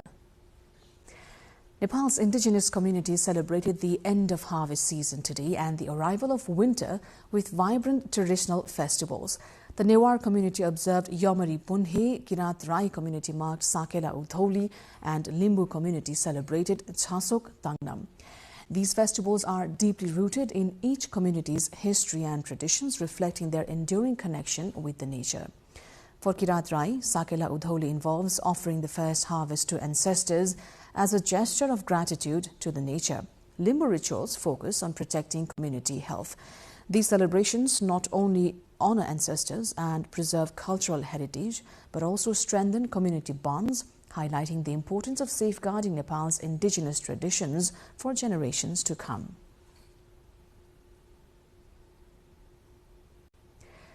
Today, Nepal marked Mangshir Shukla Purnima, the traditional harvest full moon, with the Newar community celebrating Yomari Punhe and Kirat community observing Sakela Udholi. The day also coincided with the 22nd Japu Day. A special ceremony was held at Basantapur Darbar Square, Kathmandu, attended by Prime Minister Sushila Karki. Speaking at the event, the Prime Minister said the government is prepared to hold elections on the announced date, pledging to hand over power to the younger generation and accelerate national development.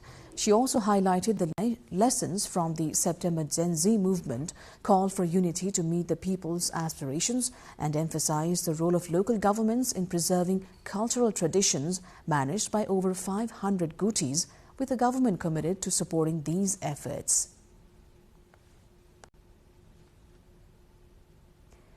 Nepal has officially listed Yomari, a beloved delicacy of the Newar community, as a national intangible cultural heritage, giving the traditional food greater cultural recognition. Yomari, made from steamed rice flour dough filled with molasses and sesame, is believed to have been eaten even before the Lichavi era, making it one of the Nepal's oldest indigenous cuisines. The dish holds special cultural significance during Dhanya Purnima, when Newar families prepare and share Yomari as a symbol of warmth and good harvest. The food is also believed to help the body stay warm and energetic during winter season. According to Sanjay Sharma Rajopadhyay, the president of Rajopadhyay Society, efforts are now underway to have Yomari listed by UNESCO to promote it worldwide. Meanwhile, Lalitpur Metropolitan City and various Newar groups organize a Yomari exhibition today in Mangal Bazar, where local communities showcase Yomari and other traditional rice flour delicacies in diverse shapes and styles. Yomari, a Newari traditional steamed dumpling made from rice flour, sesame and molasses, is a beloved winter delicacy in Nepal. Beyond its sweet taste, it carries a cultural significance, also nutritional value, and is cherished by the community and visitors alike. Our colleague Sabika Shrestha brings you more.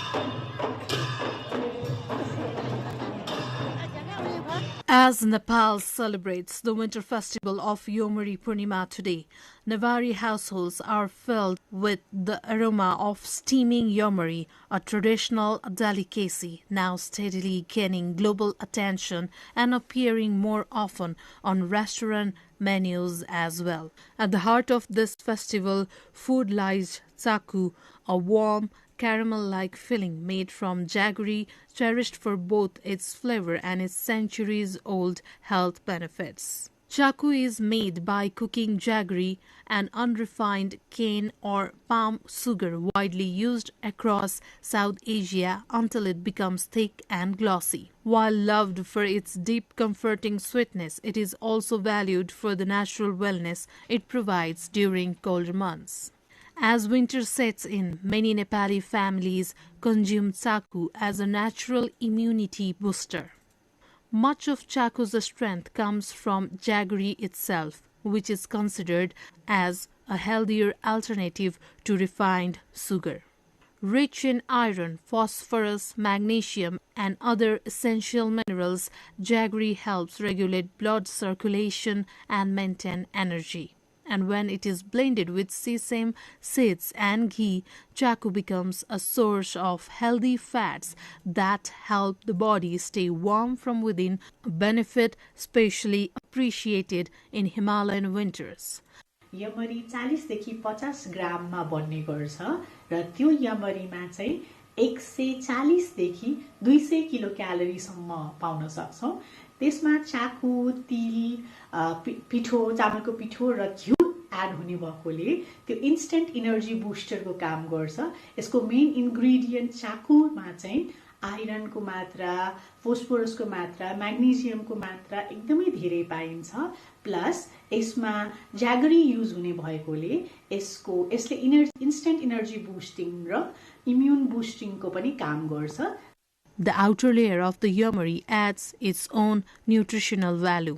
Made from steamed rice flour, the soft shell is naturally high in fiber, aiding digestion and balancing the sweetness inside. Together, they form a winter treat that is both nourishing and comforting. जाडोमा खाने चाडपर्वमा मुख्य गरेर यो यमरी पुनीको बेलामा खाने भनेको यमरी नै हो। यमरी विशेष गरेर हाम्रो चाहिँ चाकु र हामो भनेर तिल भन्छ। नयाँ धानको यो के भन्छ धानको पिठो चाहिँ यमरी बनाउने हो। यो विशेष गरेर यो चाहिँ जिउलाई चाहिँ न्यानो पार्ने पर्वको रूपमा मनाइन्छ। For generations in Nepal, chaku has also played a role in postpartum care. New mothers are given chaku-based foods to boost milk production, regain strength, and stay warm, a practice rooted in traditional knowledge long before modern supplements. As global interest in traditional whole food remedies grows, this humble Newari sweet is earning appreciation well beyond its cultural origins. On Yomari Purnima, a festival of harvest and togetherness, chaku stands out as more than a sweet feeling. It's a warm blend of tradition and nourishment that helps people power through winter from Nepal to communities around the world. As winter festivities begin, delicacies served such as Yomari not only preserves and promotes culture but also helps in restoring strength, boosting immunity and protecting our well-being. Sabika Shrestha reporting for NTV World with camera person Samir Thapa. And in this context, in our Public Pulse segment, we asked how Yomari Pune helps promote Newari cuisine. Let's take a look at what they had to say. So the Yomari culture and the food is celebrated only by the indigenous people of Kathmandu Valley, Nepal Mandala, and they are called the Newar people. And since ancient times, they have celebrated this as a way to thank nature and the fields and the agricultural system by first offering yomari to the rice harvest and then only sharing it among the family members and neighbors. So this is very much a practice exclusive to the Newa community. Yomari पुनी विश्वकै एउटा चाहिँ नमुनाको रूपमा एउटा unique प्रकारको एउटा चाहिँ चाड पर्व हो। विशेष गरिकन काठमाडौँमा यो प्रख्यात छ। काठमाडौँमा पनि नेवार समुदायमा पनि ज्यापु समुदायमा चाहिँ अथवा महर्जन समुदायमा यो चाहिँ अत्यन्तै प्रख्यात प्रचलित प्रथा हो। यमर्द यो चाहिँ चे नेवाटे से देखियो जकजल मेपिन्छ देखिमस अर्से चाहिँ नेवा यो नसायो रुपए ठिकयाटो ज्या ठिकै चाहिँ यमरी चाहिँ नेवाटे त चाहिँ प्रमोट याडो थो चाहिँ नेवाटे से जक प्रयोग यापटी मक्की आधुनिक समाज थुइट चाहिँ थो चाहिँ संसारभरि चाहिँ ठु इन्भाइरोमेन्ट युपटी कठा चाहिँ यमरी पुनी ठाउँहरु हन चौख वो उइट चाहिँ नेवा त्यसै चाहिँ उ टाइममा चाहिँ ट्रेडिसनल कल्चर भनेन छन् कि मानव चाहिँ समाज इद थो चाहिँ छौ चाहिँ कल्चर जको नाप्न पाएको मक्से ठुटे चाहिँ छौ स्वास्थ्यको लागि लाभदायक रूपमा चाहिँ देश विदेशमा त यमरी ठेउ चिजगा चाहिँ केनी हो ज्याजु छौं Yamari is famous for Nepali and other peoples. Yamari makes only Newari people. It makes us khua and chaku. Yamari made by only Newar peoples. It is sweet and tasty. I like yamari very much. To desh bidesa guna chanchi nepa dule dawo pinsa yamarte churi chatamarte churi mushu jisa yamart pini guz leanu wo chan desh bidesa so other to yamari chukha gukha daga chani nepa dule dawo pinsa to khoja ina chani yamari chatamari chepo to nyawa khane deuli chani hadak bidesh ta san ruchitaya wea chan to yamari ta yukwa chani manite biugo chisa taiga chan yamari purnima actually celebrated by Newari community. Yomari is made by rice flour and keep it inside chaku, so which is very delicious one. So only in Kathmandu Valley, Newari community celebrated it, and in the world, most of people or all the people loved Yomari.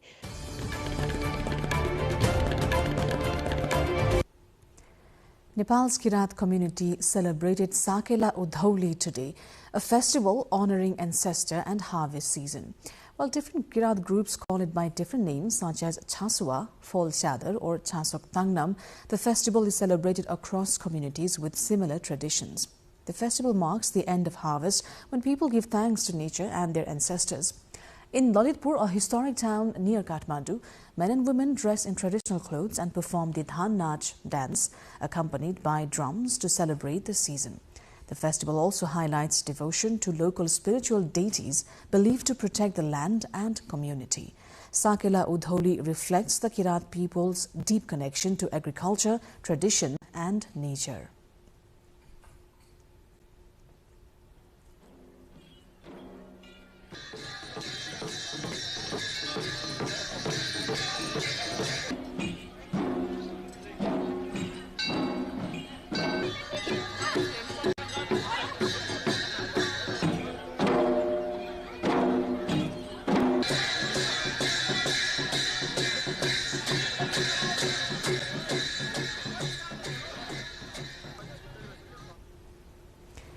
As Nepal celebrated the vibrant Sakela Udholi festival, we turned our focus to rich cultural and linguistic heritage of Kirat communities. Earlier, we spoke to Assistant Professor Dr. Taramani Rai, a distinguished linguist, academician and scholar about Sakela Udholi. Professor Rai, welcome to NTV World Primetime News. Thank you, Saraji. It is Sakela Udhauli today.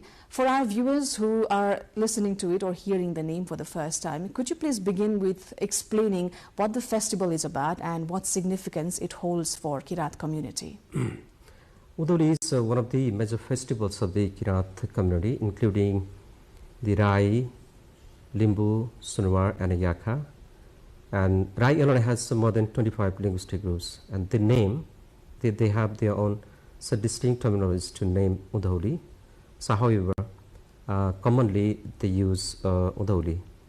And so it is, this festival is rooted to the Kirat worldview, where nature, land and ancestors are interconnected each other. And this festival is observed, Udhauli is basically observed in Mongsiri Purnima, and as per the Gregorian calendar, November, December, when winter begins. And very important thing to be noted is that in this festival, so that we find the terminology. Udhauli itself mentions that moving downwards. Traditionally, the Kirati people, they believe that so their traditional people were, so their ancestors had migrated from hill regions to the lower part or warmer parts, and we find that in this season that animals, birds, they are coming down, or they are passing down. So more importantly, in this festival, Sakela dance is very significant in a sense that we find a group of the people, Kirati people, they come together, they dance together, and they dance in the Sili. Sili is a kind of state, and that reflects a kind of the so their narratives, so their myths, their histories, and their cosmological world, and everything is found to be reflected in the Sakela dance. So we cannot confine within the definition of the Sakela is just dance, no. So it has some more importance related to the ecological systems and many more. So in this festival, especially harvesting, the Kirati people, they harvest. So this represents the season of harvest, and as the counterpart we can take there is Ubholi that falls in the summer season. Where you move to the warmer places? Yes. How important do you think language, oral traditions and ritual expressions are for the Kirat identity? Yeah, of course, language and traditions, they are interconnected again. I would like to focus on this, and this is so one of the central part to the culture, because culture is transmitted, intergenerational transmission is possible through language. So while reciting, especially in these kind of festivals, so there can be found the ritual languages, and that is found to be recited by the Saman people, priest, Noksong, especially in the Kirati communities, Kirat-Rai communities, Noksong, the priest, so they recite through the language. So this is very important, significant, and language and culture or traditions are passing down through the language. So we can see the importance of language and traditions and also culture. They are interconnected to each others. As many younger generations are going abroad, that's the trend in Nepal. I'm pretty sure a lot of Kirat community, younger generations are also traveling. How have you viewed the evolution of these festivals and the celebration turnout over the course of time? And do you think there is a non-negotiable when it comes to the changes that people have adopted in these festivals? Yeah, in course of time, many things are found to be evolving, and so far so this is in the case of the Udoli or the Kirati festival too. Younger generations are adapting new things, new technologies, and they have adapted to this festival with new technologies. For example, we can take in the form and presentations they have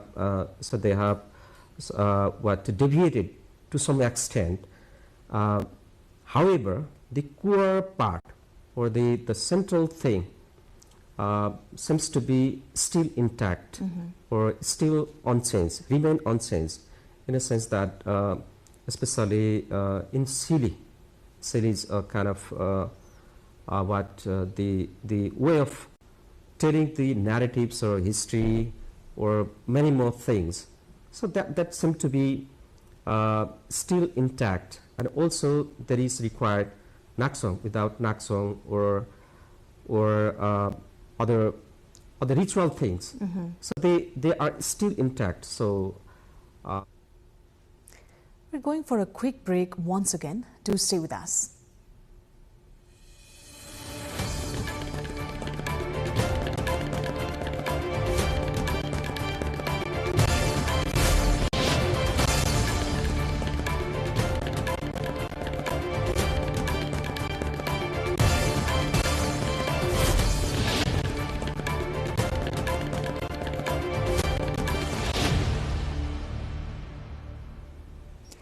A new pedestrian trail connecting Changru and Tinker in Darchula district's Vyas Rural Municipality, Ward Number 1, has officially opened, ending a long-standing dependence on routes through neighbouring nation India.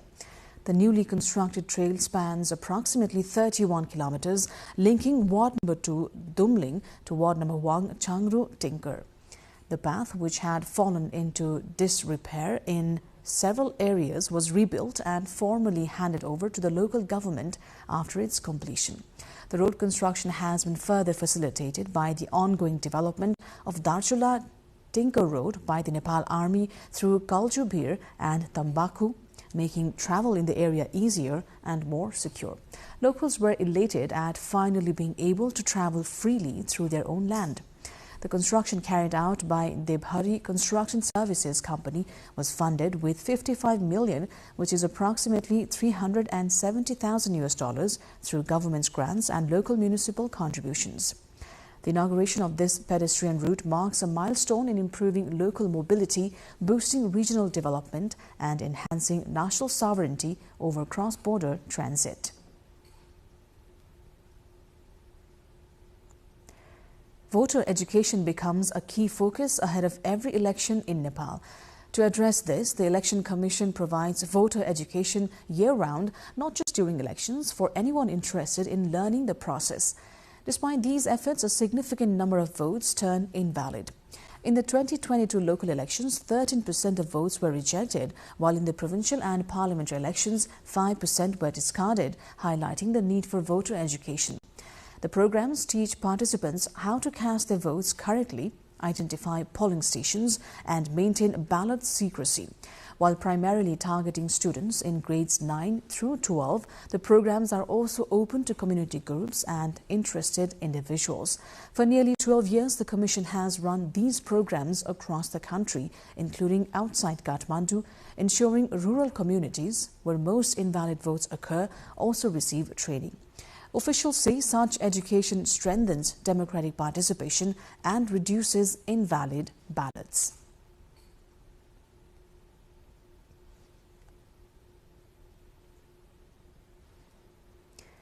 Tourism in Mustang, Nepal is on the rise, with 151,230 visitors recorded by November 2025, a 10.6% increase compared to same period last year. According to Annapurna Conservation Area Project, the district welcomed 14,411 more foreign tourists this year. Of these, 124,353 came from SAARC countries and 26,877 from other nations. Tourist numbers had dipped in August and September due to adverse weather and the Zenzi movement. Last year, Mustang saw a total of 135,719 visitors, including 109,549 from SAARC countries. It highlighted a steady recovery in tourism this year. In Kanchanpur, Nepal, flood-affected communities are seeing success with low-cost biological river embankments, which help prevent annual riverbank erosion and support local agriculture. In Sukla Fata municipality, residents of Tilki have built a 400-meter embankment along the Doda River using bamboo, jute and other natural materials, reinforced with plants and grass to protect against flooding. For the first time in years, farmland that was once barren is now green and productive, with crops like sugarcane, peanuts and other staples being cultivated. Local authorities are now adopting similar techniques across the municipality, recognizing that biological embankments built with local resources and simple methods offer an effective, low-cost solution to protect communities from river erosion and flood damage.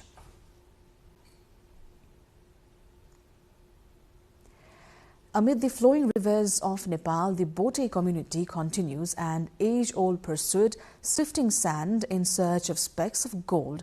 But without the skills or tools to process what they find, these traditional gold washers are forced to sell their treasures for almost nothing, even as they wander from district to district to keep their livelihood alive. We have a report. In the heart of Nepal, along its majestic rivers, there's a hidden story few have heard. A story of survival, heritage, and the quiet pursuit of gold right from the riverbanks. Meet the Bote community, an indigenous group living by rivers across central Nepal for generations. For centuries, their ancestors have taught them to search for gold in the sands, a profession that still defines their way of life today. From the banks of the Trishuli to the Budi Gandaki and Kali Gandaki rivers, major rivers that cut through Nepal's rugged hills, the Bote people are not strangers to hard work. They live a semi-nomadic life for most of the year, moving with the seasons, planning for gold under the sun or through the monsoon rains. For 8 to 9 months, they sift through sand, hoping the river's gift will sustain them. However, despite the rising global price of gold, the Bote community struggles. The gold they extract, minute specks of precious metal, is sold at a fraction of its real value. Because they lack the technology and knowledge to refine it, they're left with little choice but to sell it cheaply. A day's hard work might yield a few grams, and they can't even keep up with market prices.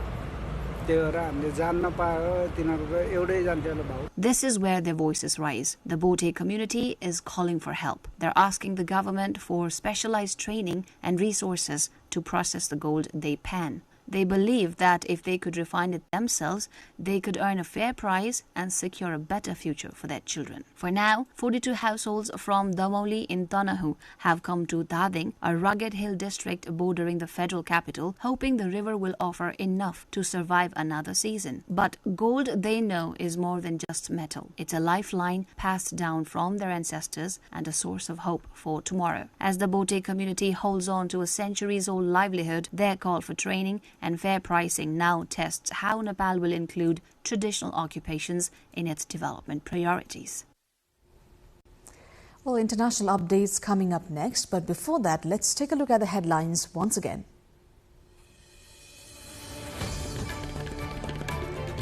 Nepal's Prime Minister Sushila Karki extends wishes on the occasion of Japu Diwas, reiterates upcoming elections will be on schedule. Nepal opens key pedestrian route connecting Changru and Tinker. New trail ends dependence on Indian route. Japu community Nepal mark Japu Diwas. Newar community celebrates Yamari Punhe. Kirat community observes Sakela Udholi today. U.S. Special Envoy Steve Witkoff to meet Ukraine's national security chief in Miami after a 5-hour meet with Russian President Putin. Russia's President Vladimir Putin arrives India for a two-day visit ahead of an annual summit held by both countries. The two nations expected to sign a number of deals. And Sudur Paschim Royals clinches a convincing victory over Chitwan Rhinos. Kathmandu Gorkhas defeats Pokhara Avengers at the Nepal Premier League.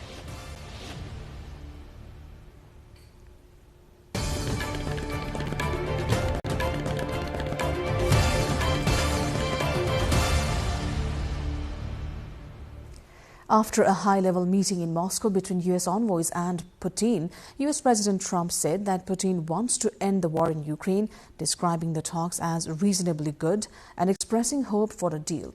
The U.S.-Russia talks at Kremlin followed days of U.S. meetings with Ukrainian and European leaders, after concerns had been expressed that the draft of a peace deal was too slanted towards Russia's demands.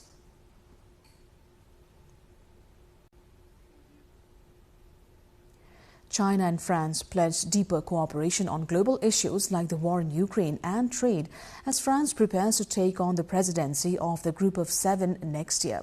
French President Emmanuel Macron met with Chinese President Xi Jinping earlier today as part of a three-day state visit focusing on trade and diplomacy. The French leader is seeking to involve Beijing in pressuring Russia toward a ceasefire with Ukraine after a recent burst of diplomacy around a US-led peace plan. Xi did not say or respond to France's call, but said that China supports all efforts that work towards peace and called for a peace deal that all parties will accept.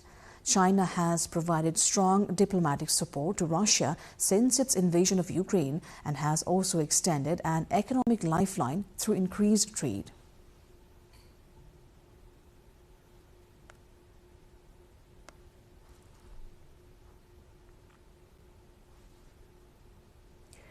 A United Nations Security Council delegation held a meeting with Syrian President Ahmed al-Shara at the presidential palace in Damascus on Tuesday, marking the first ever visit by the council to the country. The discussions, held just days ahead of the anniversary of the ousting of longtime ruler Bashar al-Assad, focused on regional stability, humanitarian access, and the ongoing political transition in Syria. Officials described the visit as a symbolic step toward increased engagement, though no immediate agreements or policy decisions were announced. Observers noted that the visit could signal a cautious opening for diplomatic dialogue between Damascus and the international community. The delegation also toured key government facilities and met with senior officials to assess reconstruction efforts and humanitarian needs.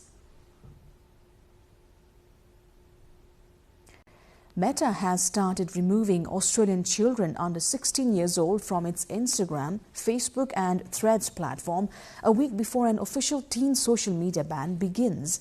The tech giant announced last month it had begun notifying users aged between 13 to 15 years old that their accounts would start being shut down from 4th of December. An estimated 150,000 Facebook users and 350,000 Instagram accounts are expected to be affected. Threads, similar to X, can only be accessed via Instagram account.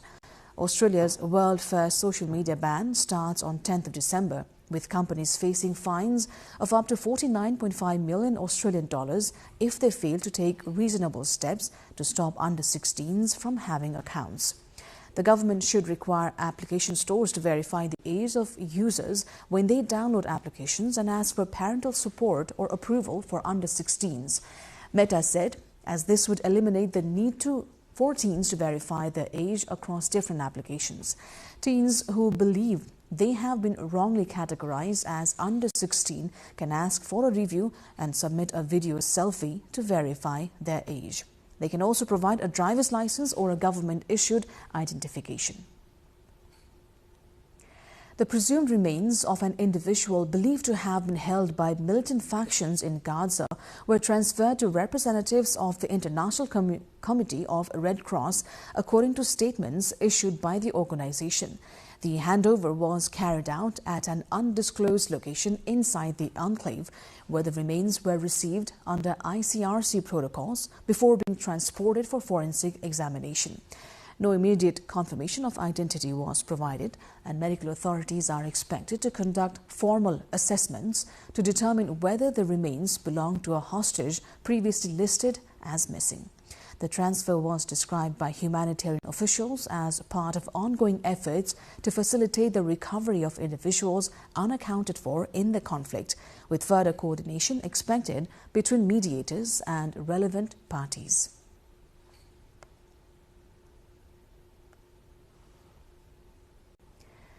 Now, elementary school students in central Japan have been taught how to craft a traditional New Year ornament synonymous with the region, rice cakes resembling flowers. The Hanamochi ornaments are red and white flowers made from small rice cakes that are wrapped around branches. They adorn the snow-capped homes of Hida region in Gifu Prefecture in winter. Fifth graders at Inako Elementary School in Takayama City followed the instructions of a woman who has been making the ornaments for years. They were seen wrapping the small rice cakes onto branches secured onto a base while striking a balance between the two contrasting colors. The school says the rice cakes were made from glutinous rice the students planted and harvested themselves with the guidance of local farmers.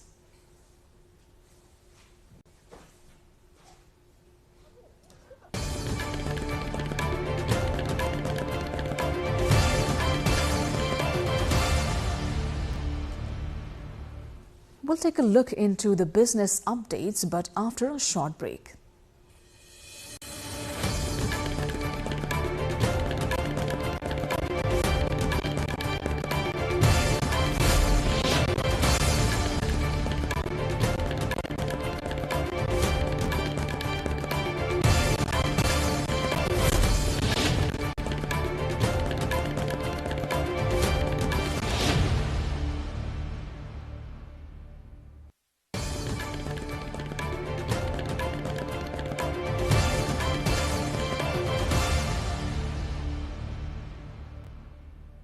Today, the global community marks the International Day of Banks, highlighting the vital role of banks and financial institutions in advancing the Sustainable Development Goals.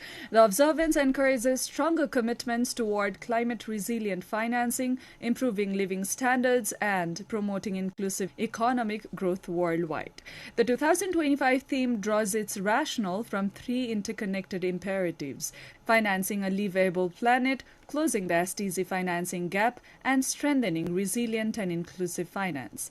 Banks are central to aligning financial flows with global climate commitments, addressing structural financing shortfalls that hinder progress in developing countries, and expanding access to affordable, responsible financial services for vulnerable communities.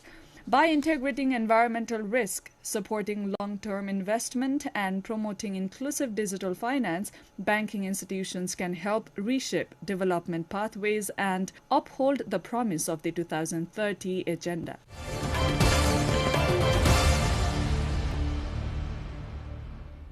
The U.S. is set to loosen its fuel economy rules, reserving another Biden-era policy that had been expected to lead to increased take-up of electric cars.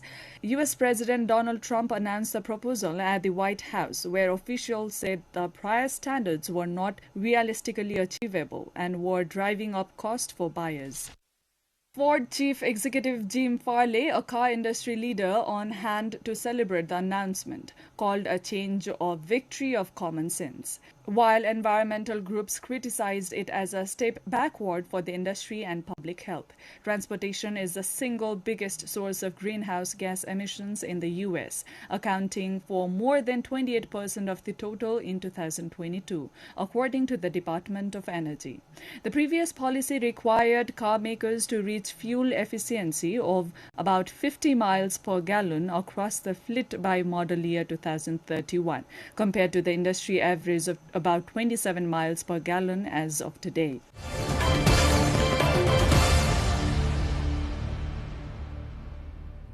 China Eastern Airlines flight MU745 took off from Shanghai Pudong International Airport on Thursday, formally launching the world's longest one-way flight which connects Shanghai with Argentina's capital Buenos Aires and shortens the flight time from China to South America by over 4 hours to about 25 hours. The 20,000-kilometer route between China's economic hub and Buenos Aires with a stopover in Auckland, New Zealand, connects the eastern and western hemispheres, making it one of the most ambitious flight offerings in commercial aviation. Travelers between China and Argentina have long relied on routes passing through Europe or North America, often taking more than 30 hours, including long stopovers. According to the Shanghai-based carrier, the new air service is planned to run twice a week on the round-trip basis. It not only expands connectivity between Asia and South America, it also marks a bold move in ultra-long-haul aviation, potentially reshaping global travel patterns for business and tourism between the two continents. The new air service includes a 2-hour stopover in Auckland, New Zealand, where passengers are allowed to disembark, stretch and refresh.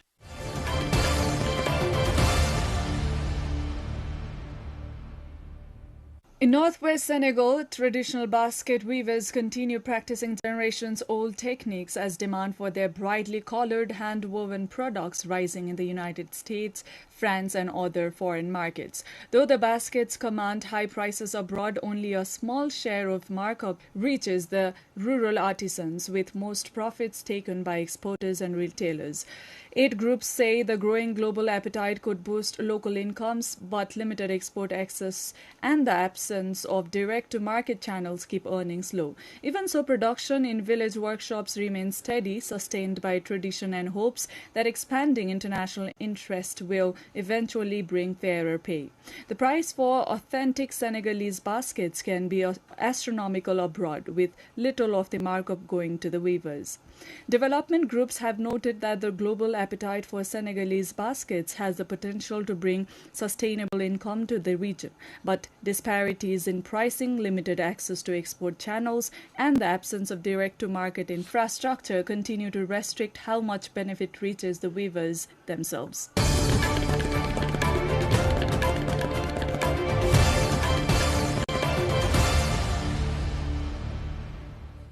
And time now for sports update.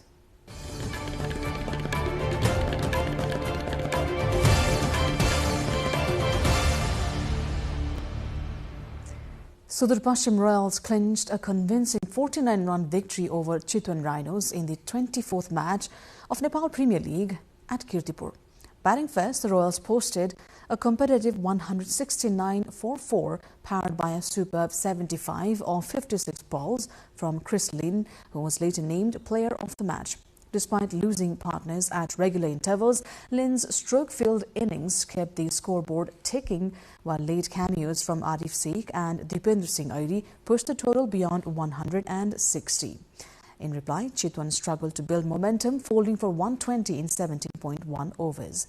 Ravi Bopara's 29 and Kushal Malla's 15 offered brief resistance, but the disciplined bowling from Airi, Harmeet Singh and Ishan Pandey ensured Sudur Pashchim stayed in control throughout.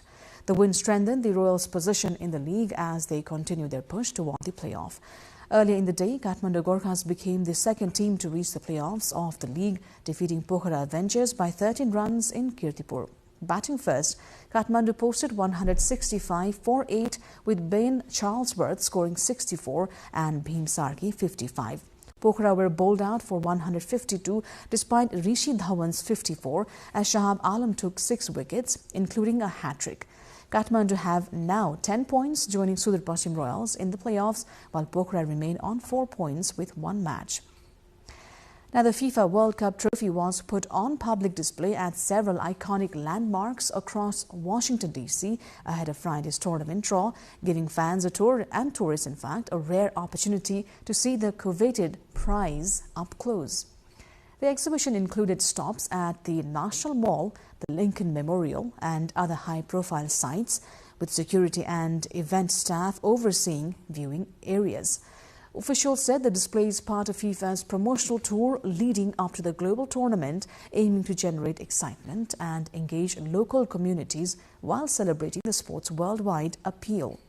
Visitors were also invited to take photos and learn about the history of the World Cup and its past champions.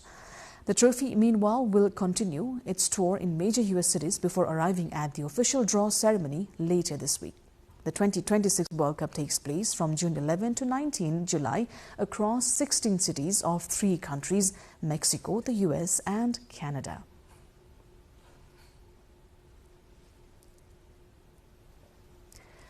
Nepal's Meteorological Forecasting Division has said the country is likely to experience below-average rainfall this winter. The winter season, counted from late November to early March, normally brings about 20% of Nepal's annual rainfall. But this year, the division projects significantly reduced precipitation, continuing a trend of 3 consecutive dry winters. Due to lack of rain, both maximum and minimum temperatures are expected to remain higher than normal, meaning the winter cold will likely to be weaker than usual. The forecast is based on climate models from the World Meteorological Organization and regional climate centers. However, officials note that day-to-day weather may still deviate from long-term outlooks.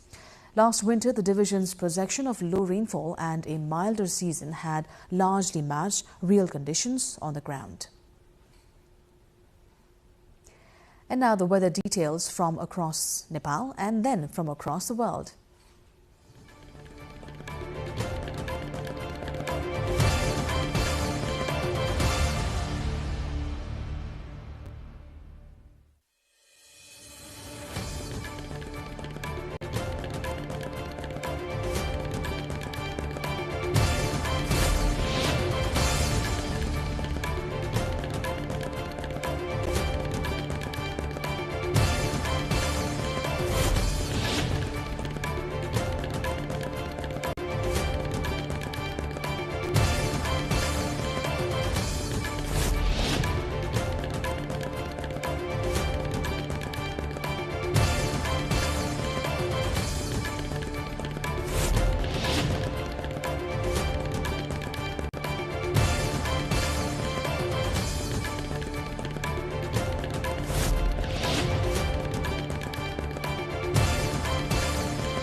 Before wrapping up, here's a look at the top stories once again.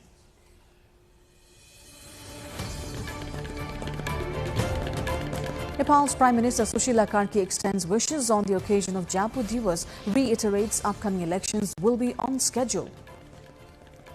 Nepal opens key pedestrian route connecting Changru and Tinker. New trail ends dependence on Indian route. Japu community of Nepal marked Japu Diwas. Newar community celebrates Yomari Punhe. Kirat community observes Sakela Udholi today.